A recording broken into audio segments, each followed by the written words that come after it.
Mic's on? Mic's on? On.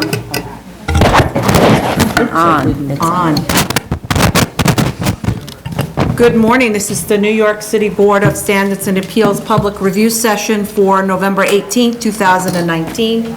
We'll begin with the special order calendar.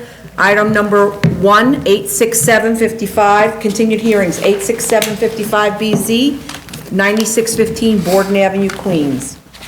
Okay, they provided 3 new photos of the planting bed at the corner. I have to say, when I'm looking at the planting, I don't really understand how they reflect the landscaping plan that shows a dumpster with its enclosure, high shrubs around it at the rear, and not fewer than, it actually says, 17 low juniper ground cover, 3 myrtles, 3 juniper bushes that fill the entire planting area, where the photos show no dumpster, no planting at all in most of the area. So, and it looks like those little ground covery things were planted recently, and they are not going to survive the winter, but we can see, and obviously now we have to wait till the next planting season.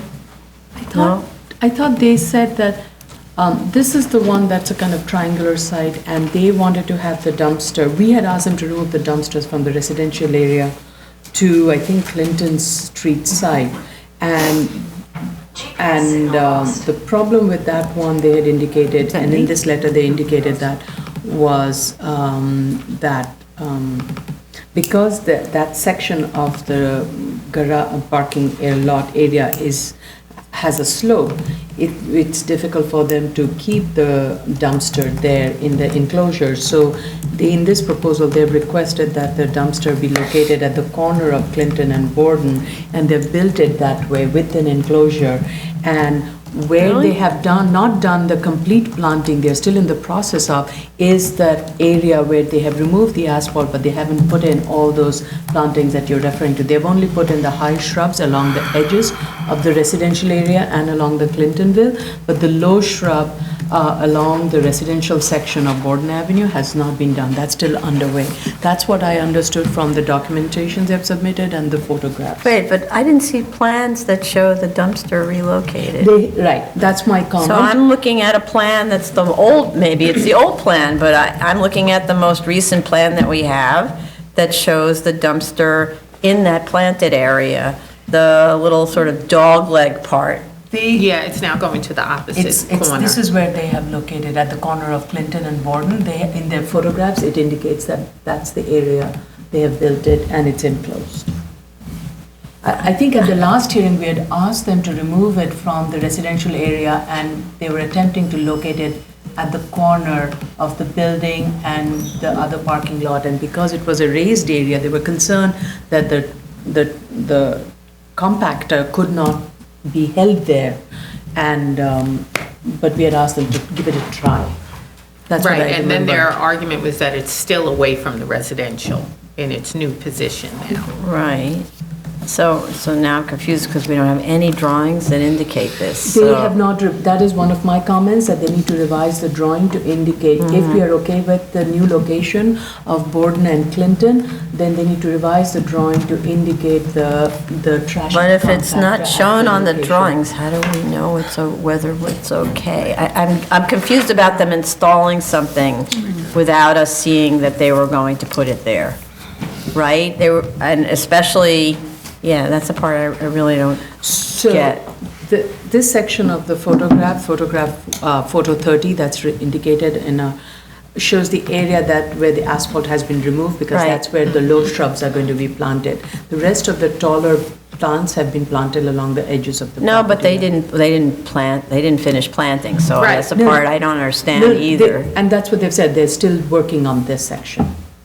This is the section where the additional planting is going to be. That has not happened. Right now, there's like maybe There's- 8 of those juniper That are just at things that the have edge. just been put in the Yeah, edge. at the edge, but not filling it in, which is Right. confusing, and now it's too late because the season is frost season, or even worse, And right? we had recommended that the planting be placed, I'm looking at photo 38. The planting or the dumpster? Sorry, the dumpster be placed at the corner. Yes. And that being an elevated, having a grade, pose difficulty in putting No, something but there. so we said, why don't you build it on a sidewalk, on a platform which adjusts for the slope? And so they have built it right at the corner of Clinton But and Broad. did we Broad. agree that, because now they're putting it in the public, right? It's, the dumpster's in the most public location you can put it. But it is enclosed. Right, but it's like, It is actually furthest away from the nearest residential Right. property. well, but next to the building is far away from the residential property. It's shielded by the building. My objection is that this is where everyone is, right? Usually dumpsters are supposed to be back 50 feet from the property line. This is an extreme opposite of that. So, but I don't remember that we agreed that it could go there. They just put it there. Did we agree? That I don't recall, but I do recall saying, give it a try, putting it at that location. Well, that's different than that's agreeing. So I would just No, like to, I- you can't try when you have to install footings and put in a fence, right? I thought we were going to see drawings, but, okay, more to, yeah, okay. So, the last time we talked about, unless I'm missing something, the last time we talked about this was in March. They submitted a revised planting and phasing plans, and we told them to proceed. Right? So that planting plan and everything showed what I have on the plan. So I don't understand, when was in March, there was so I need to listen to the video, but in March, the discussion was about putting the dumpster in a place that's not on the planting plan? So, and then, yeah, because, and we decided to have that in March, that hearing in March, to give them time for planting. And then they didn't actually then they said, oh, well, they didn't do it, whatever. Yes, on May 22nd, they requested an adjournment, and that Right. was to complete the landscaping. They were not able to remove the concrete due to the weather delay, and Right. they missed the spring season, so they would like to install it in the fall. That's what Right, yeah, I have that. So I don't understand where the dumpster relocation came from. Well, I I'll have- listen to the video. Yeah? I have a note from March. It says proposed location of the dumpster is adjacent to residential. Indicated other side has a slope that may cause the dumpster to slide. Directed them to maybe have grooved asphalt. So what we suggested back then is to groove the asphalt, make like V-shaped grooves in the asphalt to stop the dumpster from sliding. We suggested this as a solution to overcome the slope thing. Make a level spot. That was another suggestion, to make a level Yeah. spot and put the dumpster there. But I don't think we directed them to put it at that corner. But I'm not sure if that corner is a bad location. I believe it is okay. Yeah, at Borden Avenue, at this location, it's almost like the highway exit way. And this is acts as a major thoroughfare, and Clinton meets that intersection. So it's not a heavily pedestrian traffic. It's not a heavily utilized for pedestrian circulation. So I think if we had to pick any location, and if there are issues with the site, that may be an alternative to be considered. Open. Right, so, but no matter what, we still don't have the planting in place, so again, this has to go on until the next planting I season. think again, what? 35, 36. Move on? I was Yeah. wondering, Wait. the oil drums, Say again? there were oil Yes, drums thank that you. were, oh, that was, Yeah. there were oil, good. Picture 36, it has oil drums in it, so they need to remove them.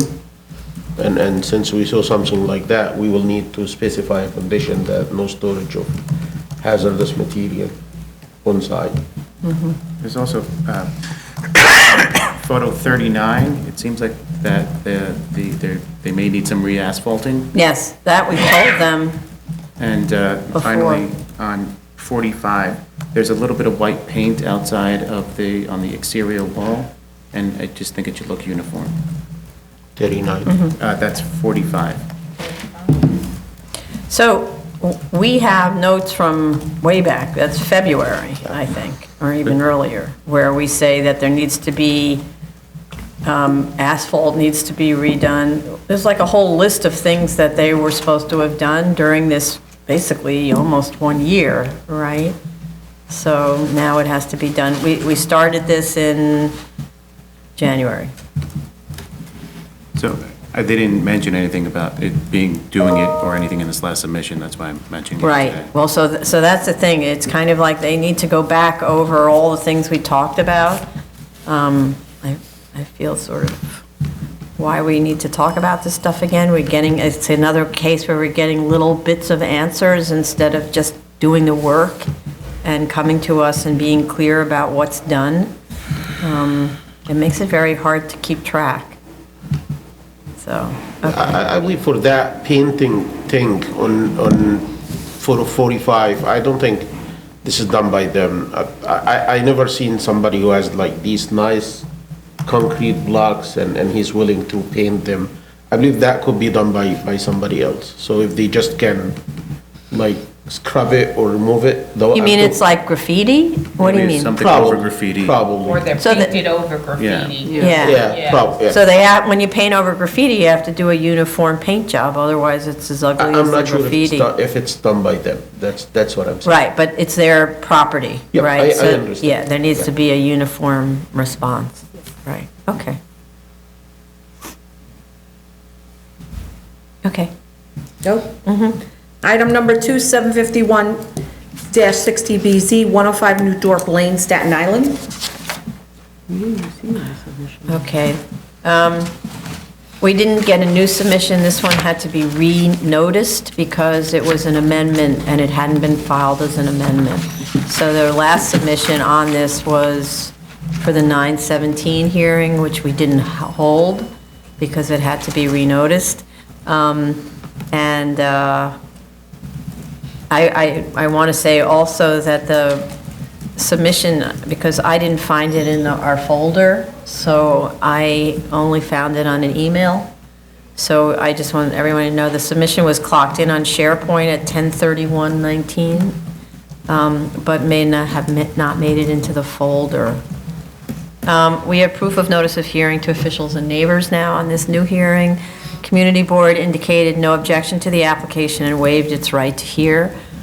The request is to enlarge the building by 724 square feet according to the plans. The statement of fact is incorrect in stating that that was 102 square feet. The applicant responded to fire department's concerns expressed in fire department's September 17th letter.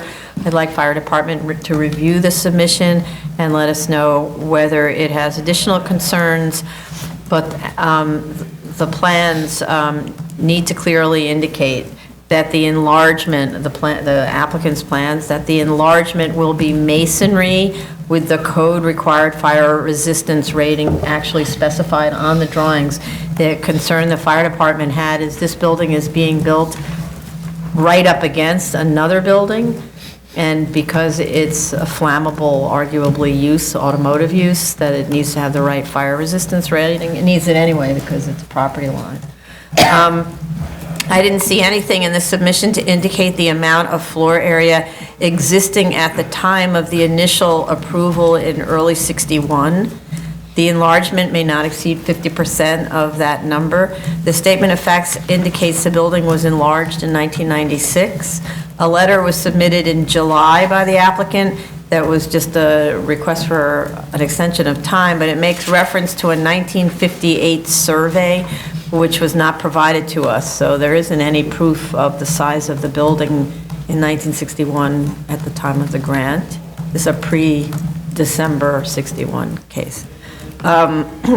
We instructed that the Cloister Place lot has to be fully landscaped.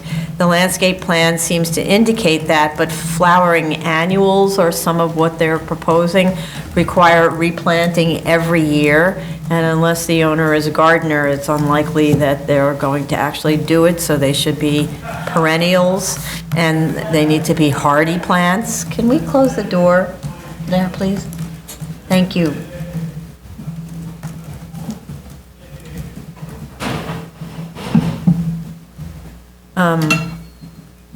Thanks very much.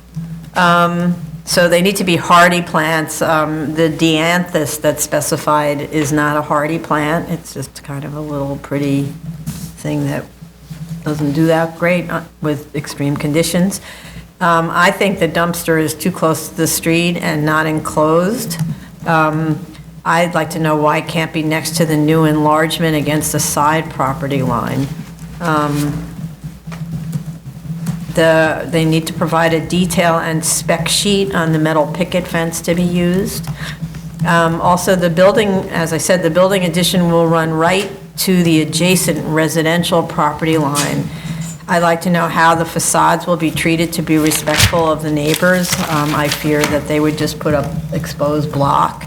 I'd like to, and also the concern about maintenance when you can't get to the wall that's not, the only access way is on somebody else's property. So I think the best solution is finished brick on block.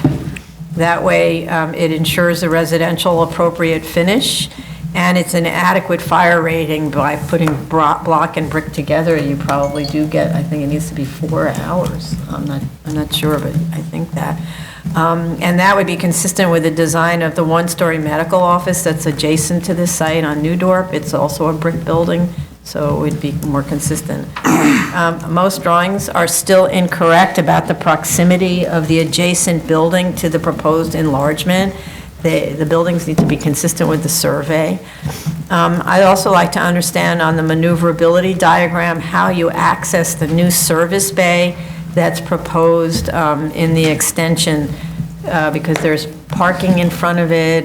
It's a very tight access, and I just want to make sure you can actually get a car in there.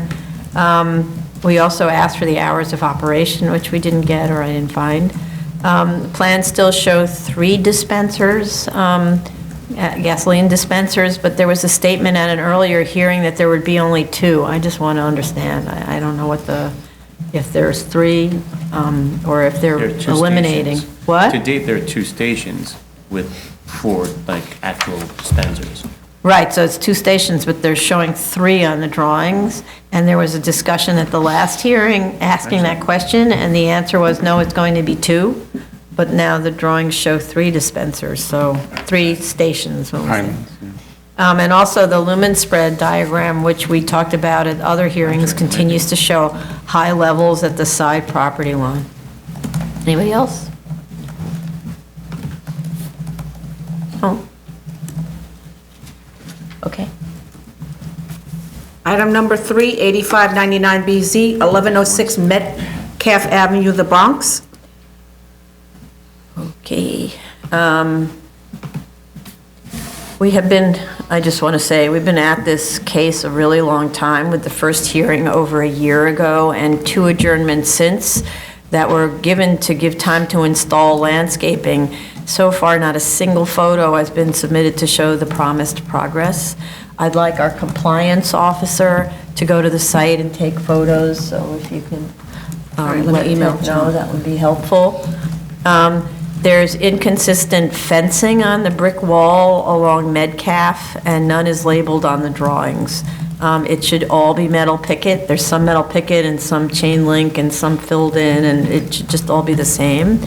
The plans don't show any reason for an opaquing screen at the edge of this portion that's going to be landscaped, so the screen should be eliminated unless there's a reason it's not shown on the drawings.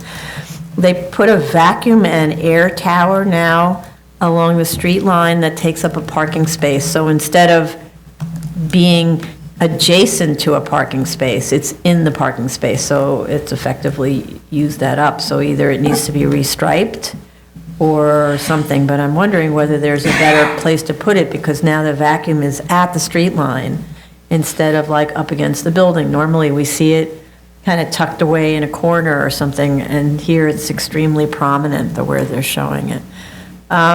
And I think there's a ice machine that's shown in plan as having no impact on circulation on that little sidewalk that takes you to the store. But in fact, it's a much deeper structure, so it reduces the width of the walk to like maybe 3 feet. So I'm not really, the drawings aren't accurately depicting the impact of the ice machine. Maybe there's a way to sort of collect all that stuff and put it in one place, vacuum, air, ice, and put it in that area around where the landscaping is, as an idea. Also, I didn't find the trash enclosure. Doesn't seem to be one. There's like a rolling around dumpster, I think, that's shown. It has to be an enclosure. The plans are inconsistent, one among the other. They need to be made consistent. And I just need to say, we need to get done with this. It's just been dragging on, and we keep getting promises, and then we don't have any proof that any of the work is really being done. And I'd have to say with this applicant, if he's having trouble understanding what remains to be completed, what needs to be shown on the drawings, what needs to be actually installed, he really should speak to Carlo, to our executive director, to move this on. Anybody else? I just want to say that this is, reiterate that this has been a year that, since our last hearing, and even in this application, in this submission, they stated that they were going to get us something, they're asking for an extension from 10/30 deadline but they will submit photos by November 19th, and we still haven't received photos.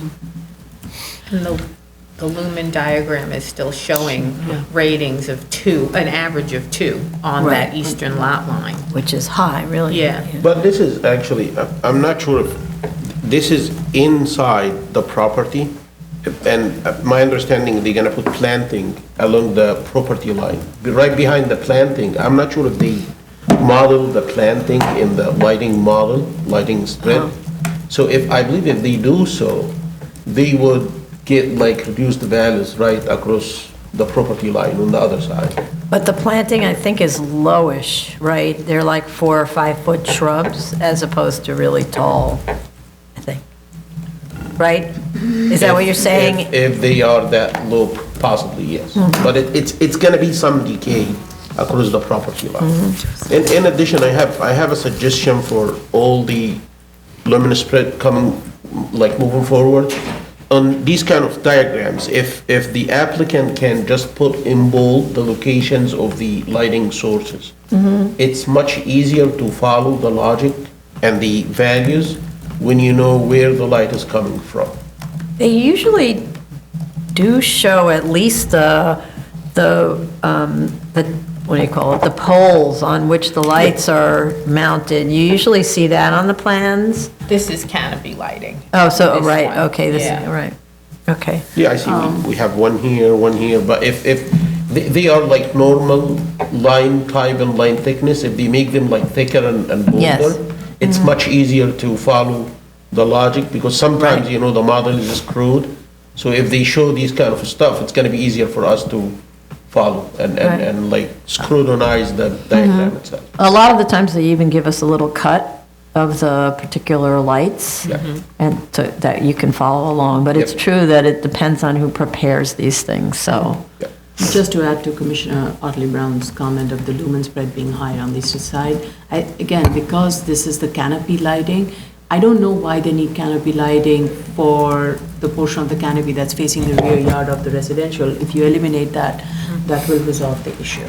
And there is inconsistency in the drawing. In A007, it shows the proposed trash enclosure behind the building, but it's not carried through consistently Right.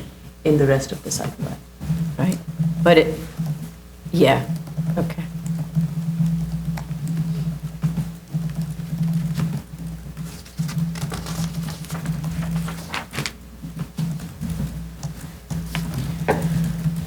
Okay.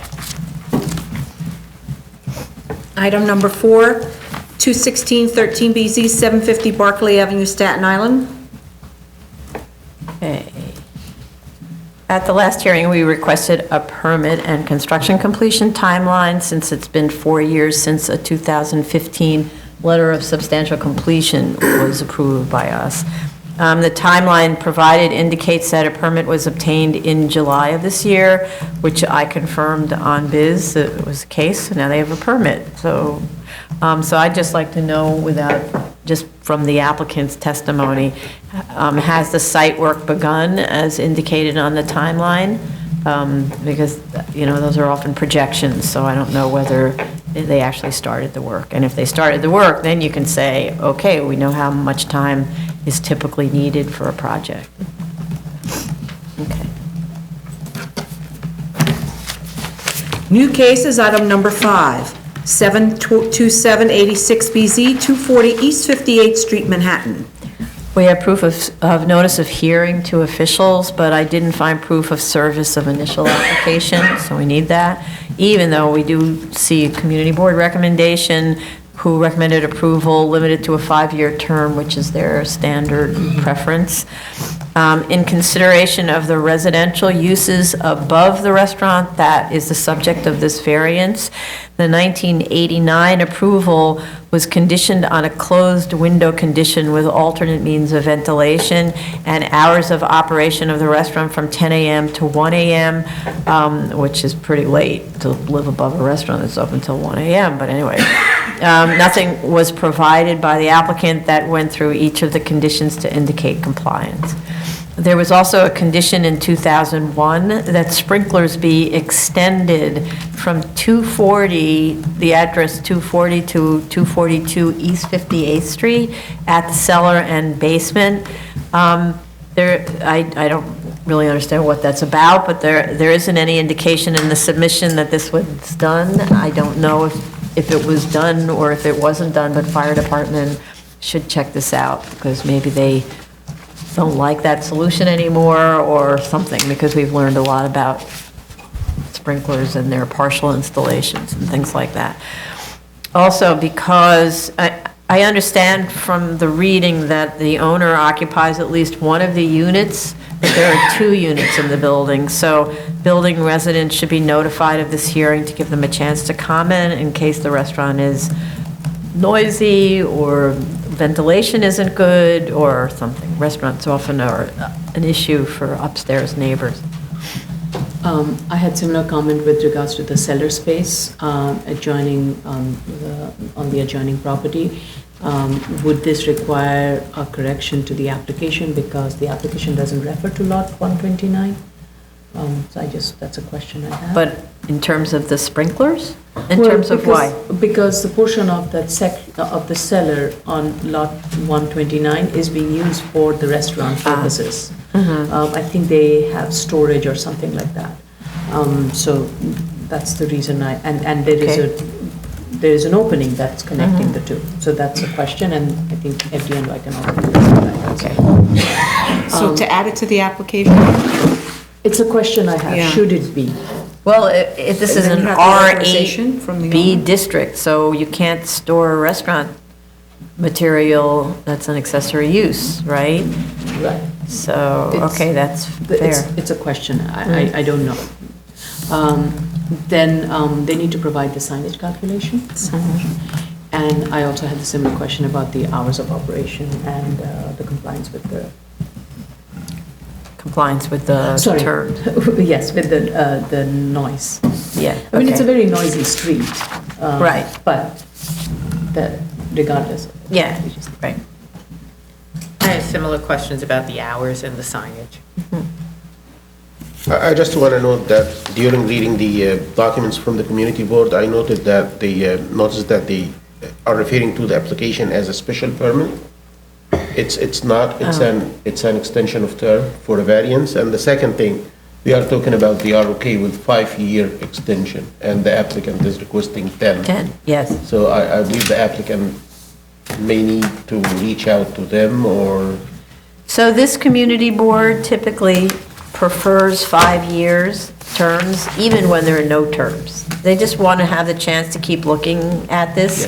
But this was granted on a 10-year term, and they've been pretty good at coming back every 10 years to get an extension. Once they missed it, and then they had to get a new variance.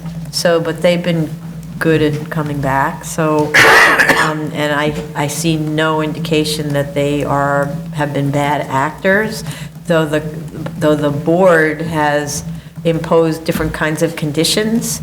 They didn't seem to be kind of major quality of life conditions, they were more fire safety related, like this extension of the sprinklers or something like that into the other building, I things like understand. What that. I'm saying is if they can convey that to the community board and explain to them why they are. I think this is just, this community board does this for all PCEs, even for every okay. one of the special permits. It's their standard, just messaging. Okay, Yes. okay.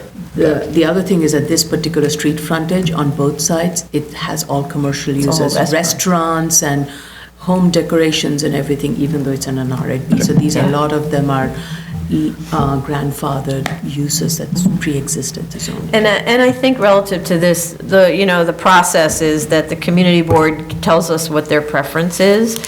I'm sure that the applicant says, yes, but our history is 10 years, we want 10 years, and the community board realizes that then the board makes a decision. But we hear them, and there certainly have been cases where it's an extremely bad actor, and we've given extensions that were a lot shorter than 5 years. Sometimes it's 1 year, and then you come back and prove to us that you're compliant, right? Just, So- I think for Vice Chair Chanda, you mentioned that second building. It could be that was a lawful non-conforming use, but I think the It is, applicant there is just. a commercial use in that Yeah. building, on the ground floor, and I think the floor above that also. So the lower floor probably is being used as an accessory to the existing. It's just that portion of that now is being used by this, so I'm just saying, should that be referenced in the application just for connection, to make sure that it applies to both? Well, it That's seems all. like on the prior board decision, it was aware of the extension into that adjoining building because it said you need to sprinkler both buildings. Okay. It said you have to tie in the sprinklers from 240 to 242. So, and obviously that's running off of the main that's at 240, if I've got the right address. Okay. Yeah, 240. So it sounds like this board has been aware of that combined use, and doesn't, as long as it's a non-conforming use. Maybe what would help is if the applicant brought us the certificate of occupancy for the other adjoining building. So to Carlo's point, we can determine that it's an existing non-conforming use, or if it doesn't have a CO, something else to indicate that it's been that kind of mom and pop use for a long time. It's true 58th Street's all commercial on the ground floor. The only thing I would add is, since it's only one tenant, I was wondering if the notice would be appropriate to be a posting and a mailing. Because there's only one other tenant outside of the owner, how would we like that tenant to be notified? Well, actually, to speed this up, be great if the tenant, since the owner of the restaurant and the owner of the apartment apparently upstairs are the same, it's more like knocking on the door of the tenant Right. and telling them there's a hearing tomorrow, and could you just give us a little letter or something like that to tell us what you think, or come to the hearing. So they could actually hand them something, it might work. It's not a lot of notice, though, I'm okay Yeah. with that, though. right? Okay. Seems to me if you live upstairs and it's noisy, and you own the place, you make it less noisy also, right?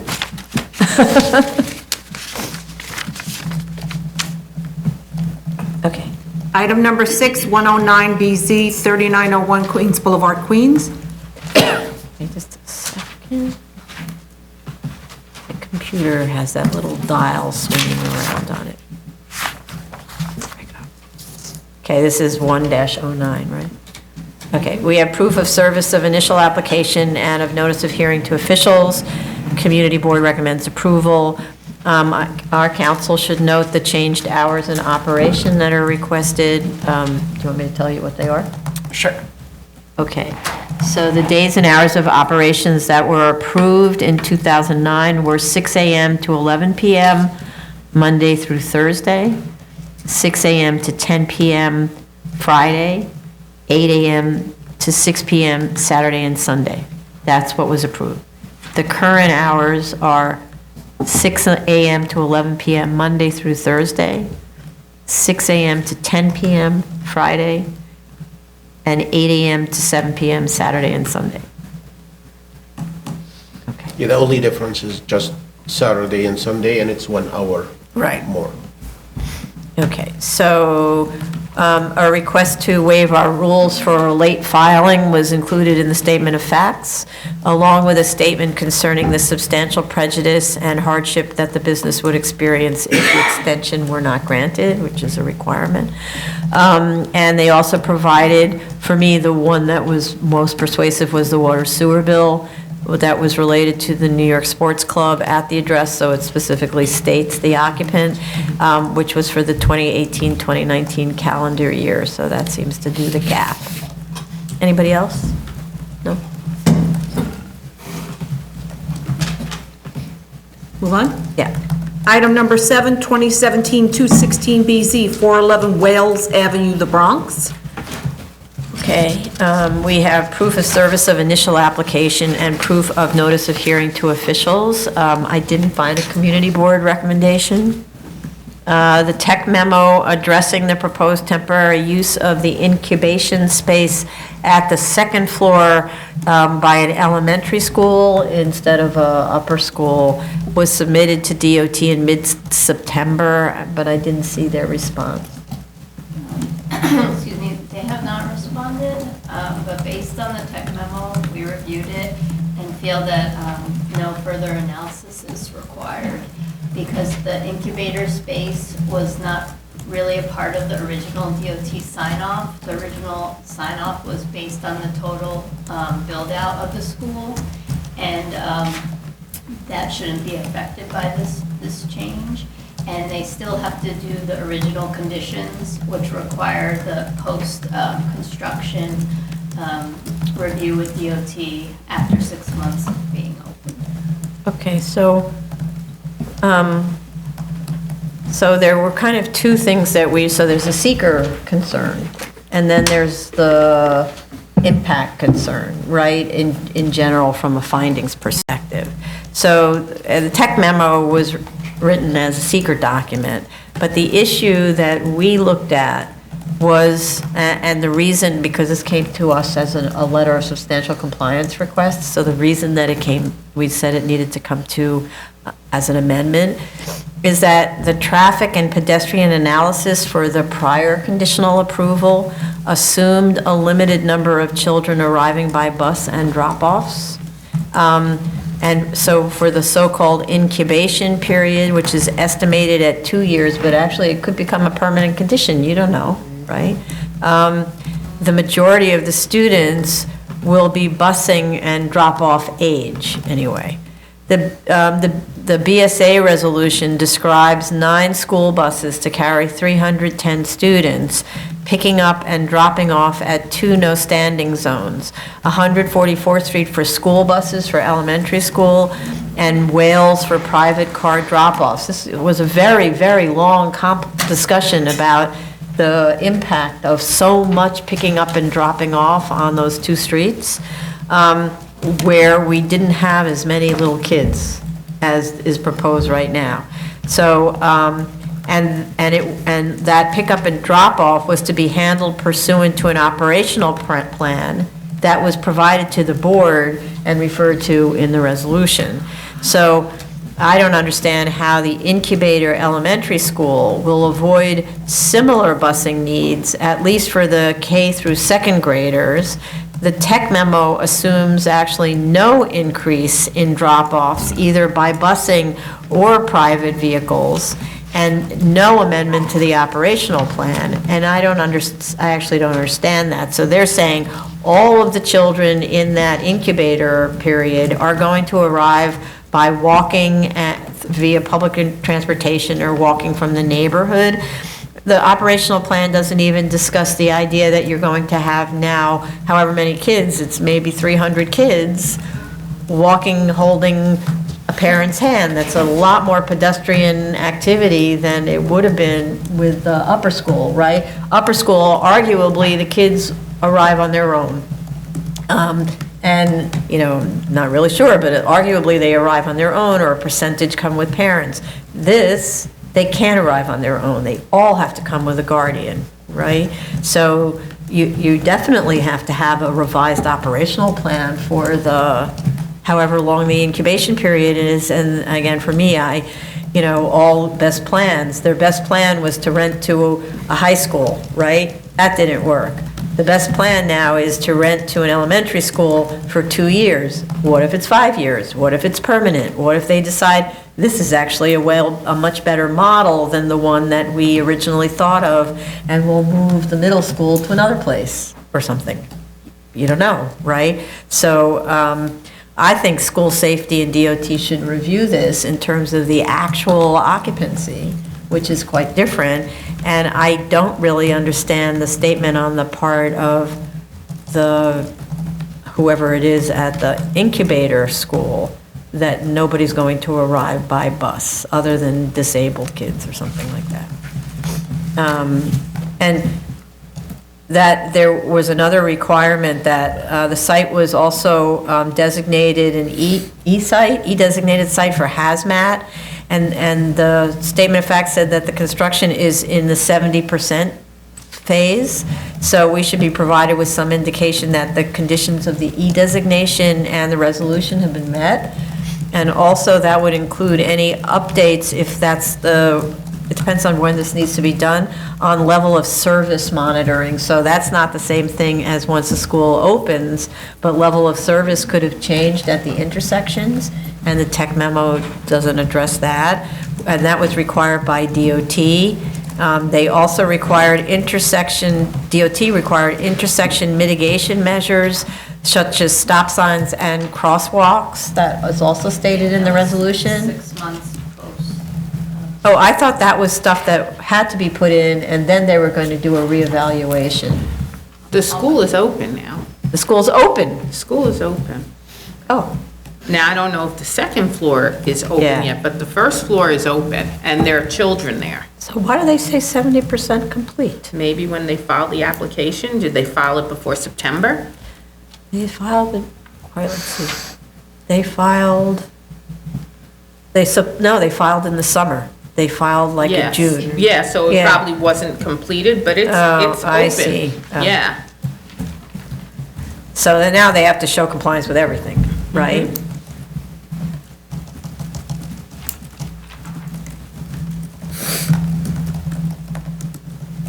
Okay, thank you for that. That's kind of a little disturbing because they submitted a response in September. There was a follow-up to an NOC, a July NOC, to which they responded on September 3rd. On September 3rd, you know you're opening, because I think school opens September 5th or something like that, right? Yeah, okay. Anybody else?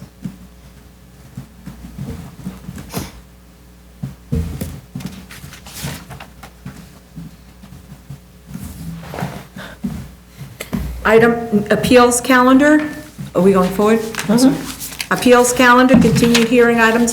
Item number 8, 2016-4302A through 2016-4326A, Cupidity Drive and Avedita Place, Staten Island. Item number 9, 2016-4355A through 2016-4462A, Forbury Lane and Avedita Place and Cupidity Drive, Staten Island.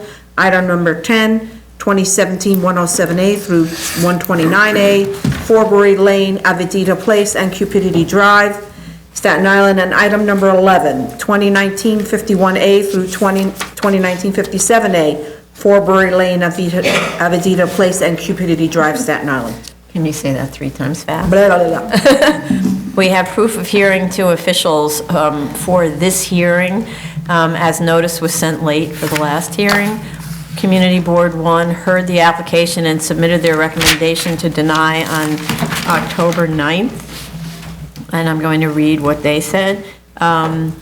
Whereas the development of the proposed 163 units and the creation of the proposed private roads would require the creation of a homeowners association, which historically have had numerous issues, including A, failure to collect maintenance funds, dues adequately, I think there's a typo in there, funds or dues adequately. B, failure to afford necessary infrastructure maintenance and/or repairs. C, failure to provide enforcement of parking regulations to maintain safe and proper access for service delivery and emergency apparatus. And D, failure to provide adequate trash and snow removal.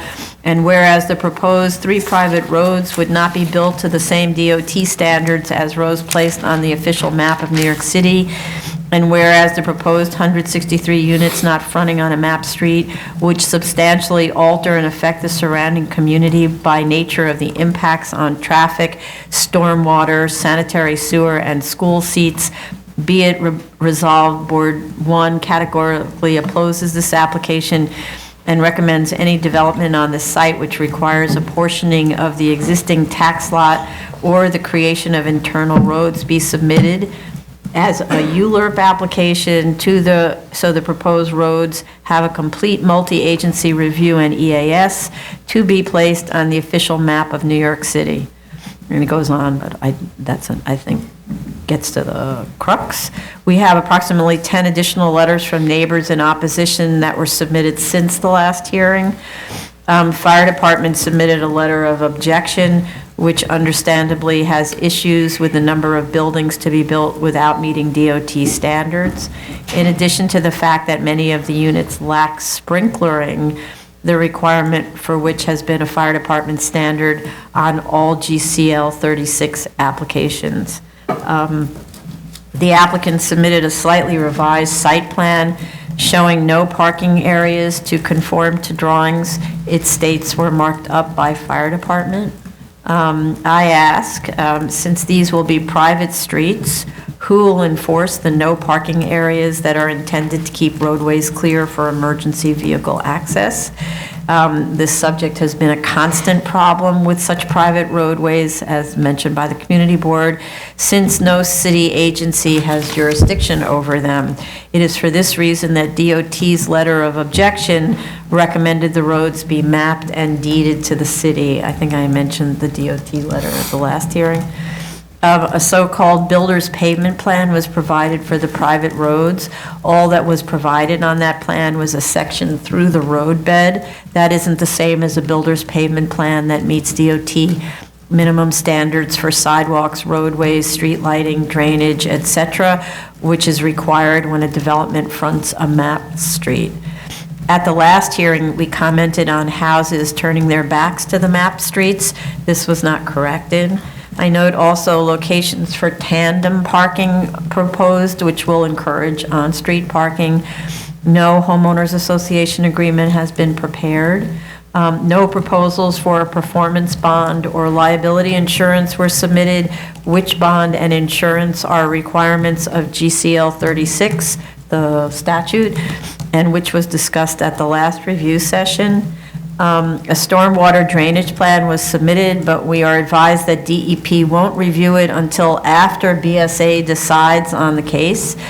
BSA is not in a position to evaluate whether the proposed plan development is suitable from a site drainage perspective, which is yet another reason this project should go to city planning for street mapping and site planning evaluation. The as-of-right drawing provided shows that the site can be developed without the benefit of a GCL 36 map street frontage waiver, since the site possesses ample frontage along Fingerboard. The board recently denied a 5-unit project that had adequate street frontage to support 3 units as of right. To say that the building typology shown on the as-of-right is somehow undesirable, which is what is claimed by the applicant, is disingenuous, since the proposed project includes one such multi-unit building already that's just not the subject of this application. So I don't see that there's any hardship. Reference to city planning's limited review of street mapping actions, which was supplied by the applicant, is the result only of a long history of DOB approving without authority development on unmapped streets and BSA past practices that we have in recent years learned are the cause of significant difficulties on Staten Island in particular due to substandard, non-code compliant roadway construction, complete absence of responsibility to maintain the roadbeds, sidewalks, and utilities by the homeowners association, and complete ignorance on the part of the homeowners themselves that such maintenance is their and not the city's responsibility.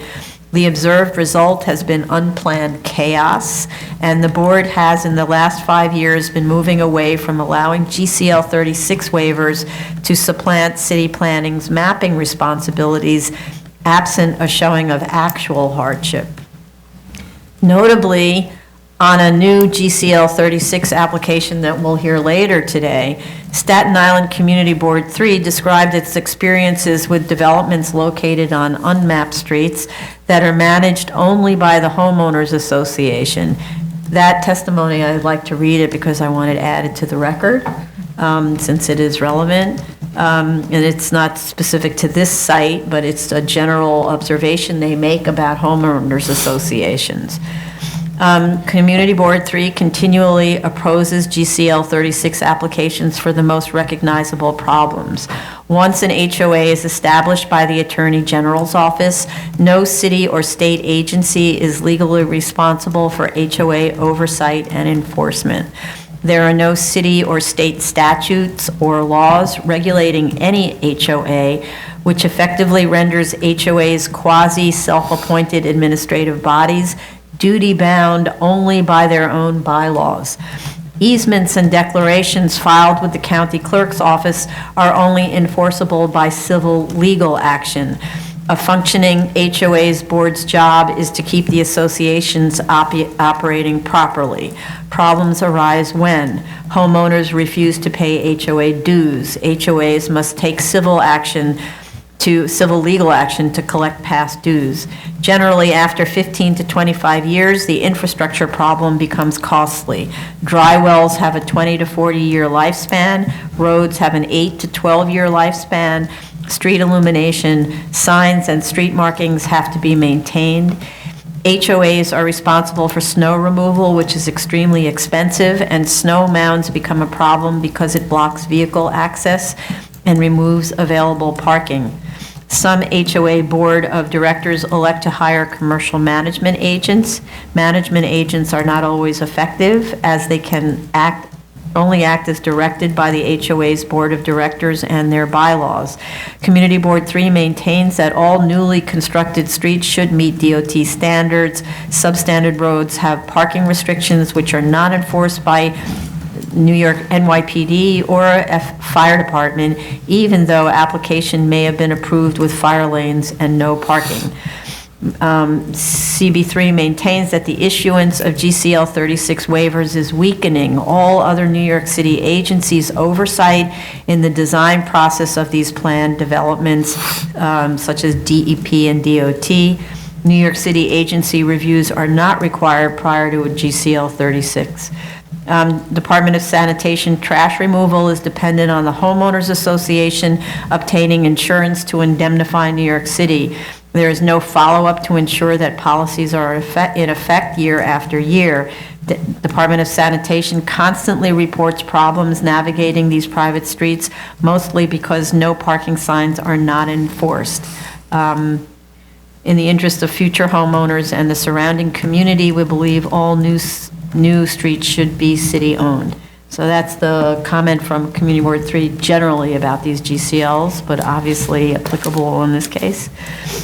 City Planning also had a letter on this, has similar issues with that upcoming case, expressing concerns about the efficacy of an HOA to maintain and manage roadways. So City Planning had concerns that I just wanted to bring in here. I'm bringing all of this into this case for very specific reasons.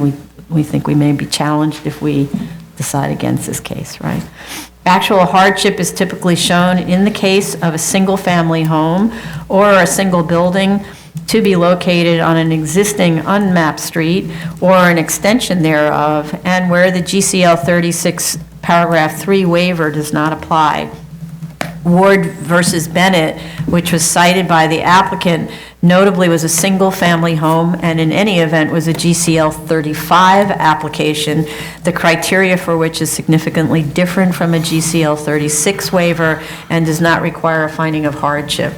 City planning cannot refuse to hear an application for a mapping action, although it can determine that the proposal as presented does not meet its criteria for approval.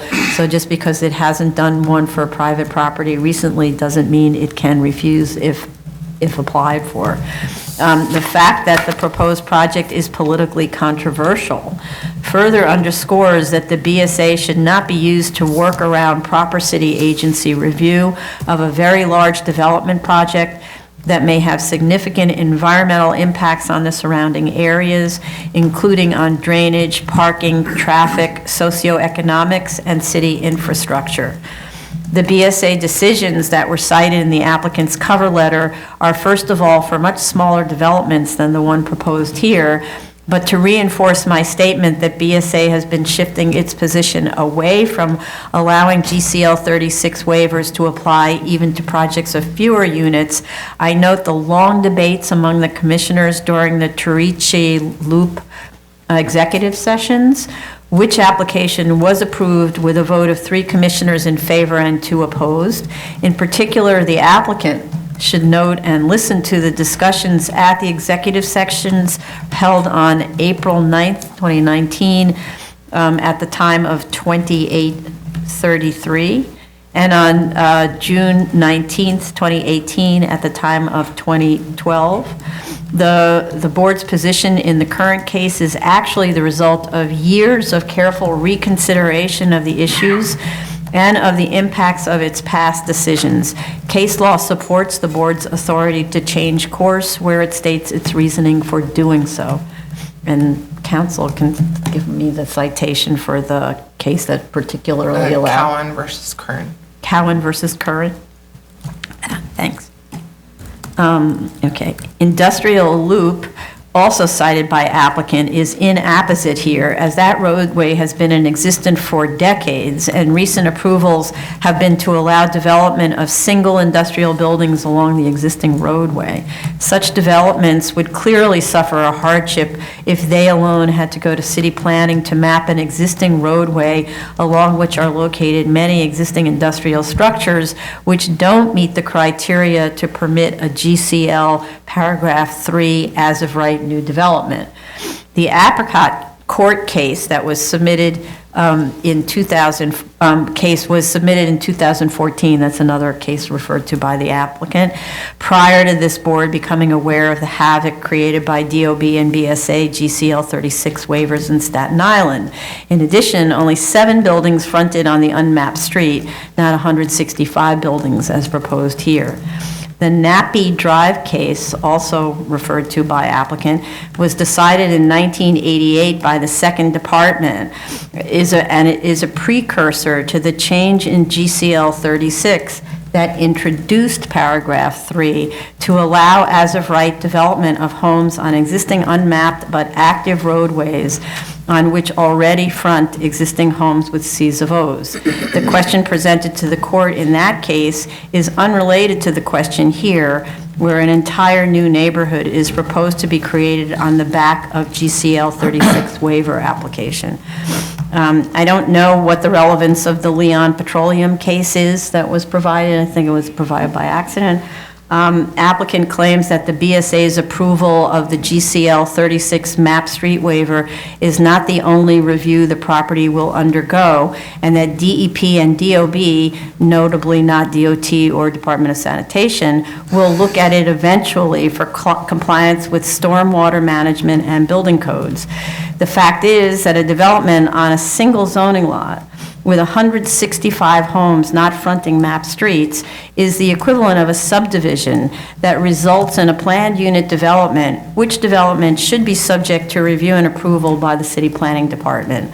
The single zoning lot subdivided into 165 tax lots and the GCL 36 map street frontage waiver would allow this review to be bypassed. Section 202 of the city charter prohibits the, quote, subdivision or platting of land into streets and blocks, unquote, without review and approval by city planning pursuant to Charter Section 197C and 197D. This application constitutes a subdivision and platting of land into blocks. I would like the applicant to address how a GCL 36 map street frontage waiver in this case would not be in violation of the city charter. To take that one step further, GCL 32 directs the city's planning board to review subdivision plats, which review is subject to state environmental quality review. The applicant should address how a GCL 36 map street frontage waiver would not be in violation of state law, and given that we don't review these historically under city environmental quality review, wouldn't be in violation of state environmental quality review laws. And that's what I have to say about that. Others? I don't think the new submission has helped me change my concern, and the concern primarily relates to, as you have highlighted in your statement, is that we really do not have the mechanism in reviewing a plan of this magnitude, which may have significant infrastructure and other issues, which typically would require reviews of agencies, DOT and DEP, and city planning. And also the applicant has not provided adequate justification as to whether this site can be built as of right without seeking any GCL waivers. It hasn't. It has not. It hasn't justified its hardship. It has not justified it. I wasn't convinced by their hardship argument either, because they can build to the same density or even higher density. And so therefore, just because it's not what you would prefer to build is no reason to ask for a waiver. I agree with all what has been said, and I believe a development with this size shouldn't be allowed to bypass like a standard review process, such as the sections of the roadway by the DOT and the drainage by DEP. I don't think we have the capacity here to look at these kind of things. And on the side of the hardship, I don't believe they submitted something significant to convince us. So, again, I repeat what I said before, I'm not sure why this application is here.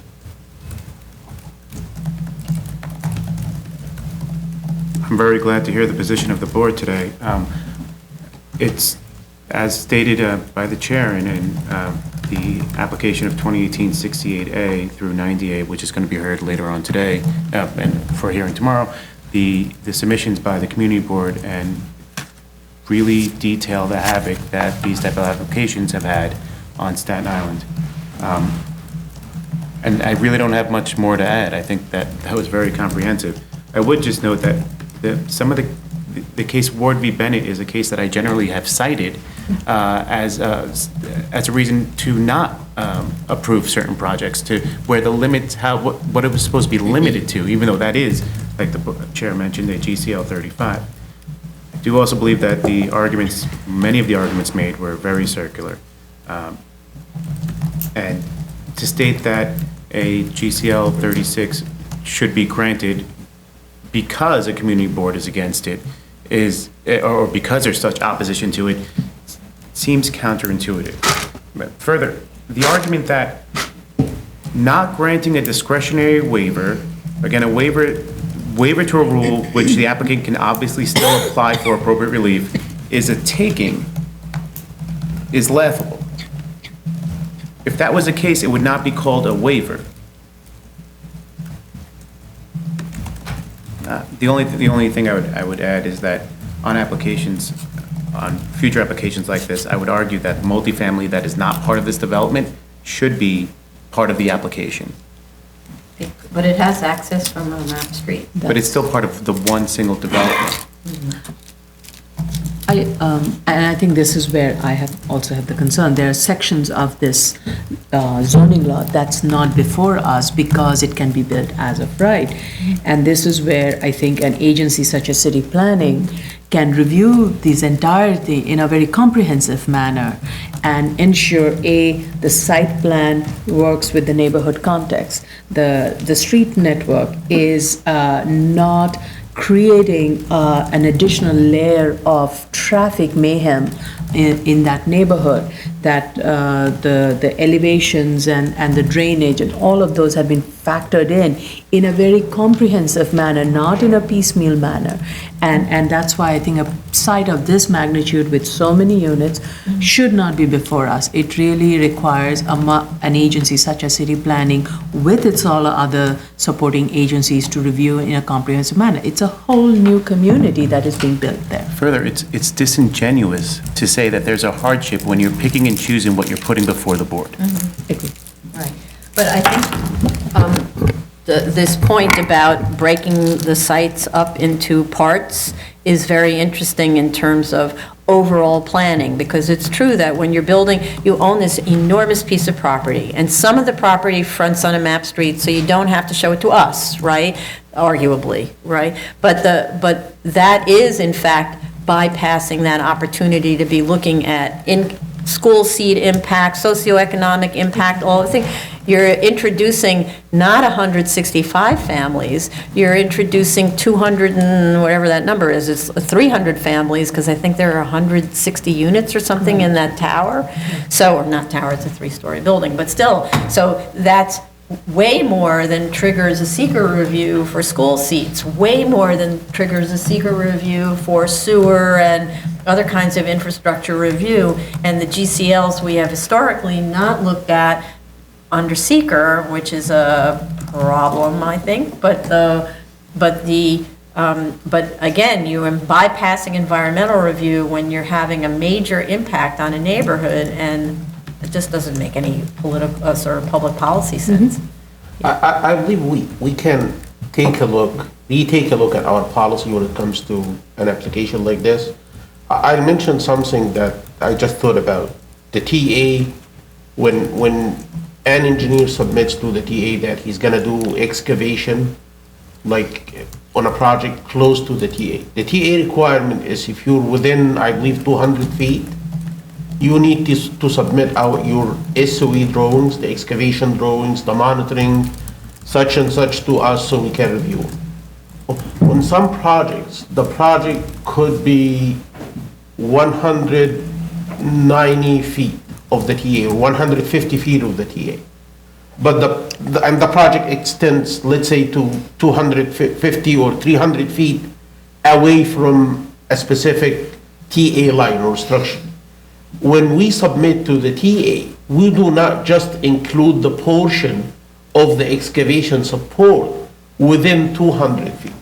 We include the entire project and submit it to them so they can review it as one integral piece. I believe if going forward, if we can take a look at our policy, and if somebody's pursuing a development like that, and he's like hiding something from us, we should put some like rules to make them submit the entire development, but include in the application just the portion that they need the waiver for. So we actually do require that, and sometimes we're not getting the full answer from the developer, and so that's when we find out from community board, borough president, whatever, that it's a larger, or an elected official, that it's a much larger scope. That's how we found out about that 1 3-story building is part of this. It's because we got a submittal from, I think it was the borough president's office, that said, you need to look at this in terms of the entire development, even if they're not going for a GCL waiver, right? It's more typical, what we see is, not usually where there's a multifamily building on the same development site. What's more typical is we'll see a bunch of houses that actually face onto a map street. Yeah. It's just individual houses, and they're not included in the application, but they're very obviously included in the development.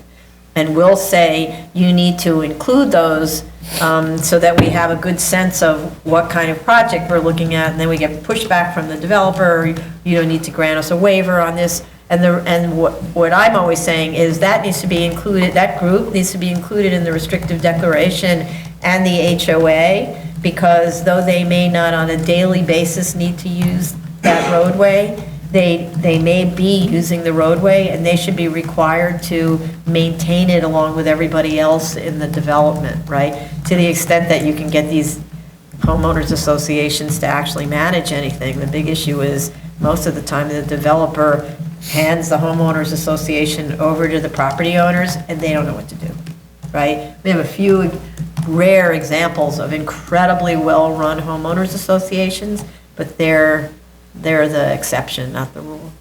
Should we think of a condition on the GCLs that, like, make him think before they hide something? Should we I don't discuss know. this internally and Yeah, come up with? we can do that, I'm Yeah, not sure. and Yeah. come up with like a condition to put on these GCLs cases. And if you're building something other than what you're showing, hey, you could lose your waiver in the future. It's something to consider. Not relevant in this case, I Yep. don't think, but yeah. I would just add that Okay. I've cited before Supreme Court law that states that we should be considering the entire zoning lot when in an application. That is what's before us. Yes. And that's just to further support what my statement Right. from earlier. I'm not sure whether that multifamily unit is on the same zoning lot, though. I don't know. I believe. So it's hard to tell. You can't really tell what the Well, confines in that of the particular zoning case, lot are. they said that if you're cutting it out, and for them bringing an application later on and making it a separate zoning lot, you should also be considered if it's part of the same development. Yeah, Or same development. Same parcel of it would. And that's analogous to the concept of segmentation under secret. Yes, That's right. Okay. Move on. Thank you. Item number 12, 2018-151A, 6-05, 129th Street, Queens.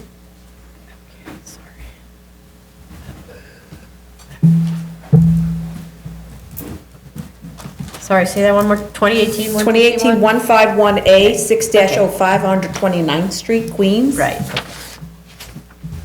The plans were revised to comply with zoning with all of the now 10-unit buildings, so they reduced the size of the building significantly, located within the R3-2, and I believe relying entirely on the lot area of the portion of the lot located within the R3-2 for floor area and lot coverage.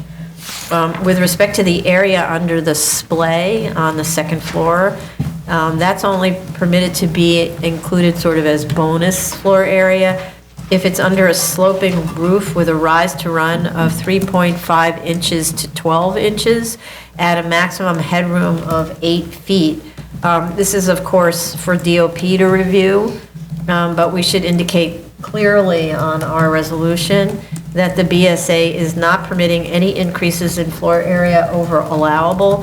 And I note that DOB's objection sheet also commented on the splay at objection number 10. So they were aware of it, and I'm not sure that that actually counts, what they're doing. They're just doing kind of little edges on the roof line, which isn't quite the same as the splay that I think zoning has in mind. Since the building is located in the bed of the street, waivers of front yard setbacks should be included, so that's something we have the authority to do, but only with respect to 6th Avenue. The front yard and height, and setback with respect to 129th Street need to be compliant. So that's another thing that we need to be very clear about. So it faces on a street that it needs to comply with, and it sits within a map street that it can't comply with, right? I'd like to understand the significance of why did they submit the 10/28/19 DOB objection sheet, which has like 3 pages of objections? The only objections we can address with the GCL 35 is development in the bed of a map street, which was one of the objections, and specifically articulated front yard and street line setback requirements. So I'm not really sure what the purpose of submitting that whole new objection sheet was. The applicant provided clarification on the ownership of adjacent lots. Since we were concerned at the last hearings about this application landlocking lots 36 and 34, the subject lot intervenes between lots 11 and lots 36 and 34, all of which are owned by the same person. So I still don't understand how the latter, lots 36 and 34 are accessed. They're still completely landlocked, so I don't really understand. I always learned in property law cases that you can't convey landlocked land without an implied easement included. So, because you can't, you have to be born on the land or be a bird. And even a bird is flying over like a right-of-way. And then there's an easement that was described in DOB's objection sheet. I don't know what that is. And they need to respond to DOT's comments. I didn't see any responses. And DEP also wanted the drainage plan amended, but that could be done after. It doesn't have to be done in concert with this application. Anybody else? That's all.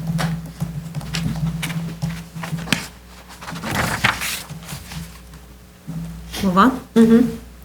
New cases, item number 13, 2018-68A through 2018-90A, Santina Drive, Staten Island. So GCL 36 for 23 detached residents. Right, so this is the case that I was referring to in the prior prior case.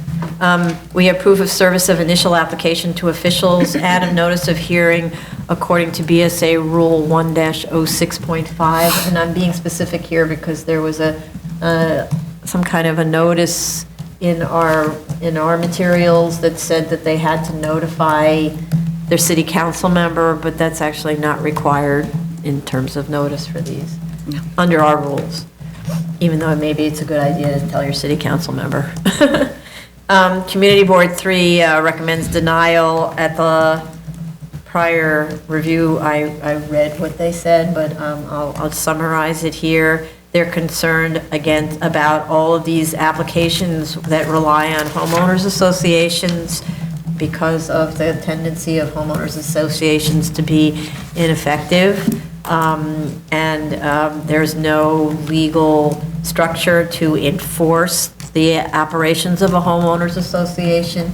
And I should just clarify, in case members of the board are unaware, homeowners associations get created to deal with commonly held property. So they're exactly like condominium ideas, where there's the common areas like the lobbies and the landscaping areas, which will be managed by the condominium association. A homeowners association is intended to do that. And then it can also impose behavior on the part of the homeowners, just the way a condo bylaws do. Tells people, to keep their lawns nicely and to paint the houses all the same color or whatever it is. They can impose that if they choose to, but they're not required to do that.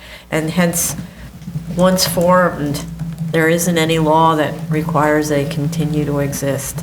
And if a homeowners association falls down on its responsibilities and a homeowner feels aggrieved, the only recourse is to take them to court, if there's anyone to take to court, frankly.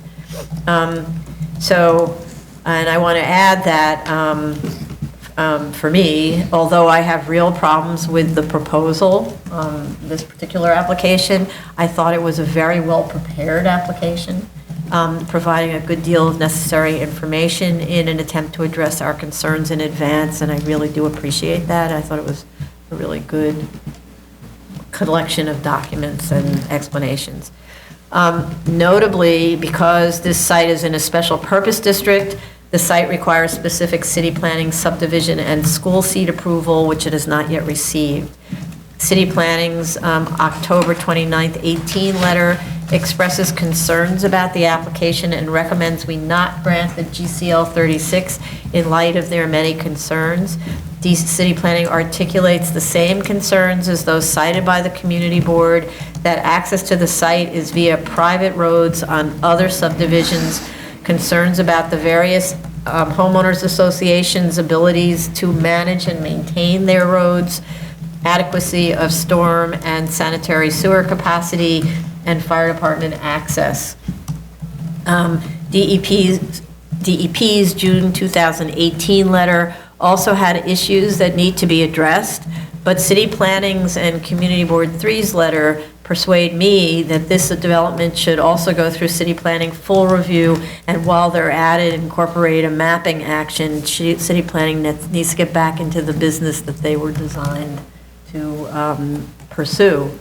The threshold hardship question also has not been answered, though I do say the site appears to be landlocked by existing underdevelopment patterns.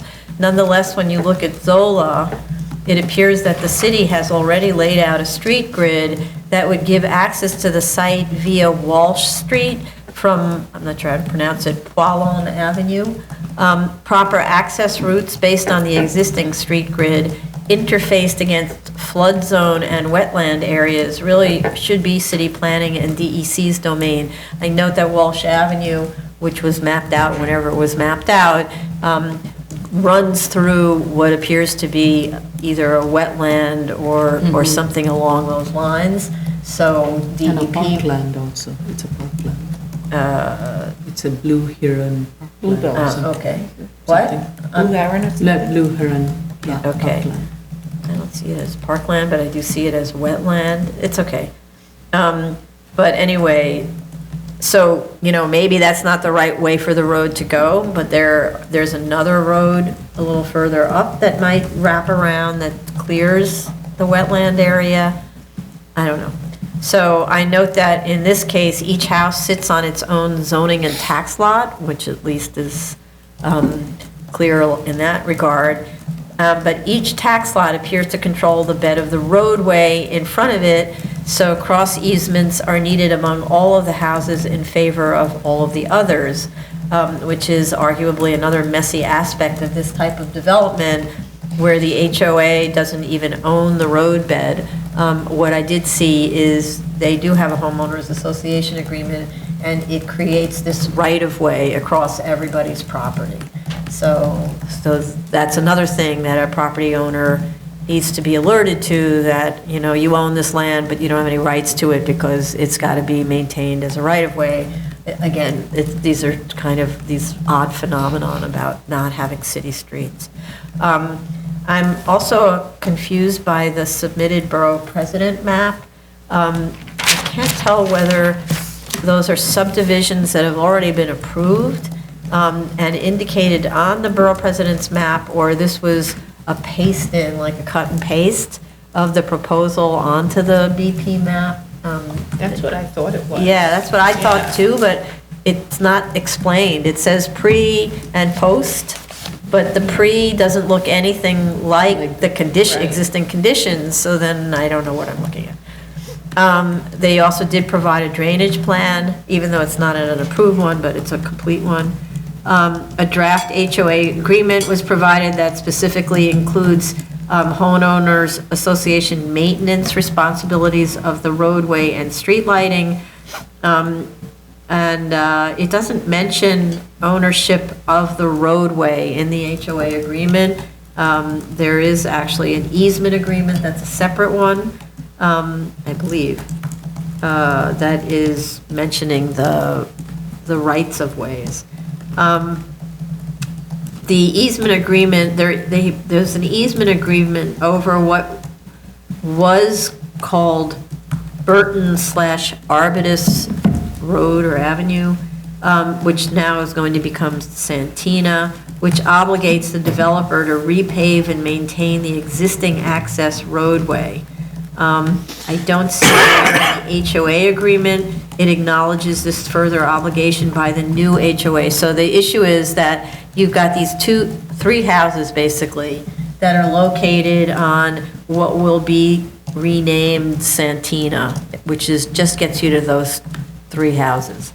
They have their own HOA, and up until now have to maintain the roadway. What the new easement agreement is saying, we who own this road will allow the new guys to use our road, but the new guys have to take care of our road and cover 91% or 89% of its maintenance. I think it's, 89% of its maintenance has to be handled by the new guys, and we're only going to cover 11% of its maintenance. Right there, I see a nightmare, because it's two separate HOAs, and then let's say one is doing a good job right now, and then the other one does a bad job, or the other way around. And then it's not to mention the fact that you have all of those property owners in the new site who may be unruly and messy and all of that stuff. And now this remaining HOA has to deal with bad behavior on the part of the new neighbors who rely entirely on this completely private road for access. I didn't find the equivalent easement for what's called Denise Court, which is described in the papers as being the fire department's route of access. So there's nothing on that. Access to the 26 homes in total will then be from this new Santina, which is via an existing 30-foot wide road. Santina is only 30 feet wide, and then it will widen when it gets to the development to 38 feet wide, but it's only 30 feet wide. So an existing home also fronts on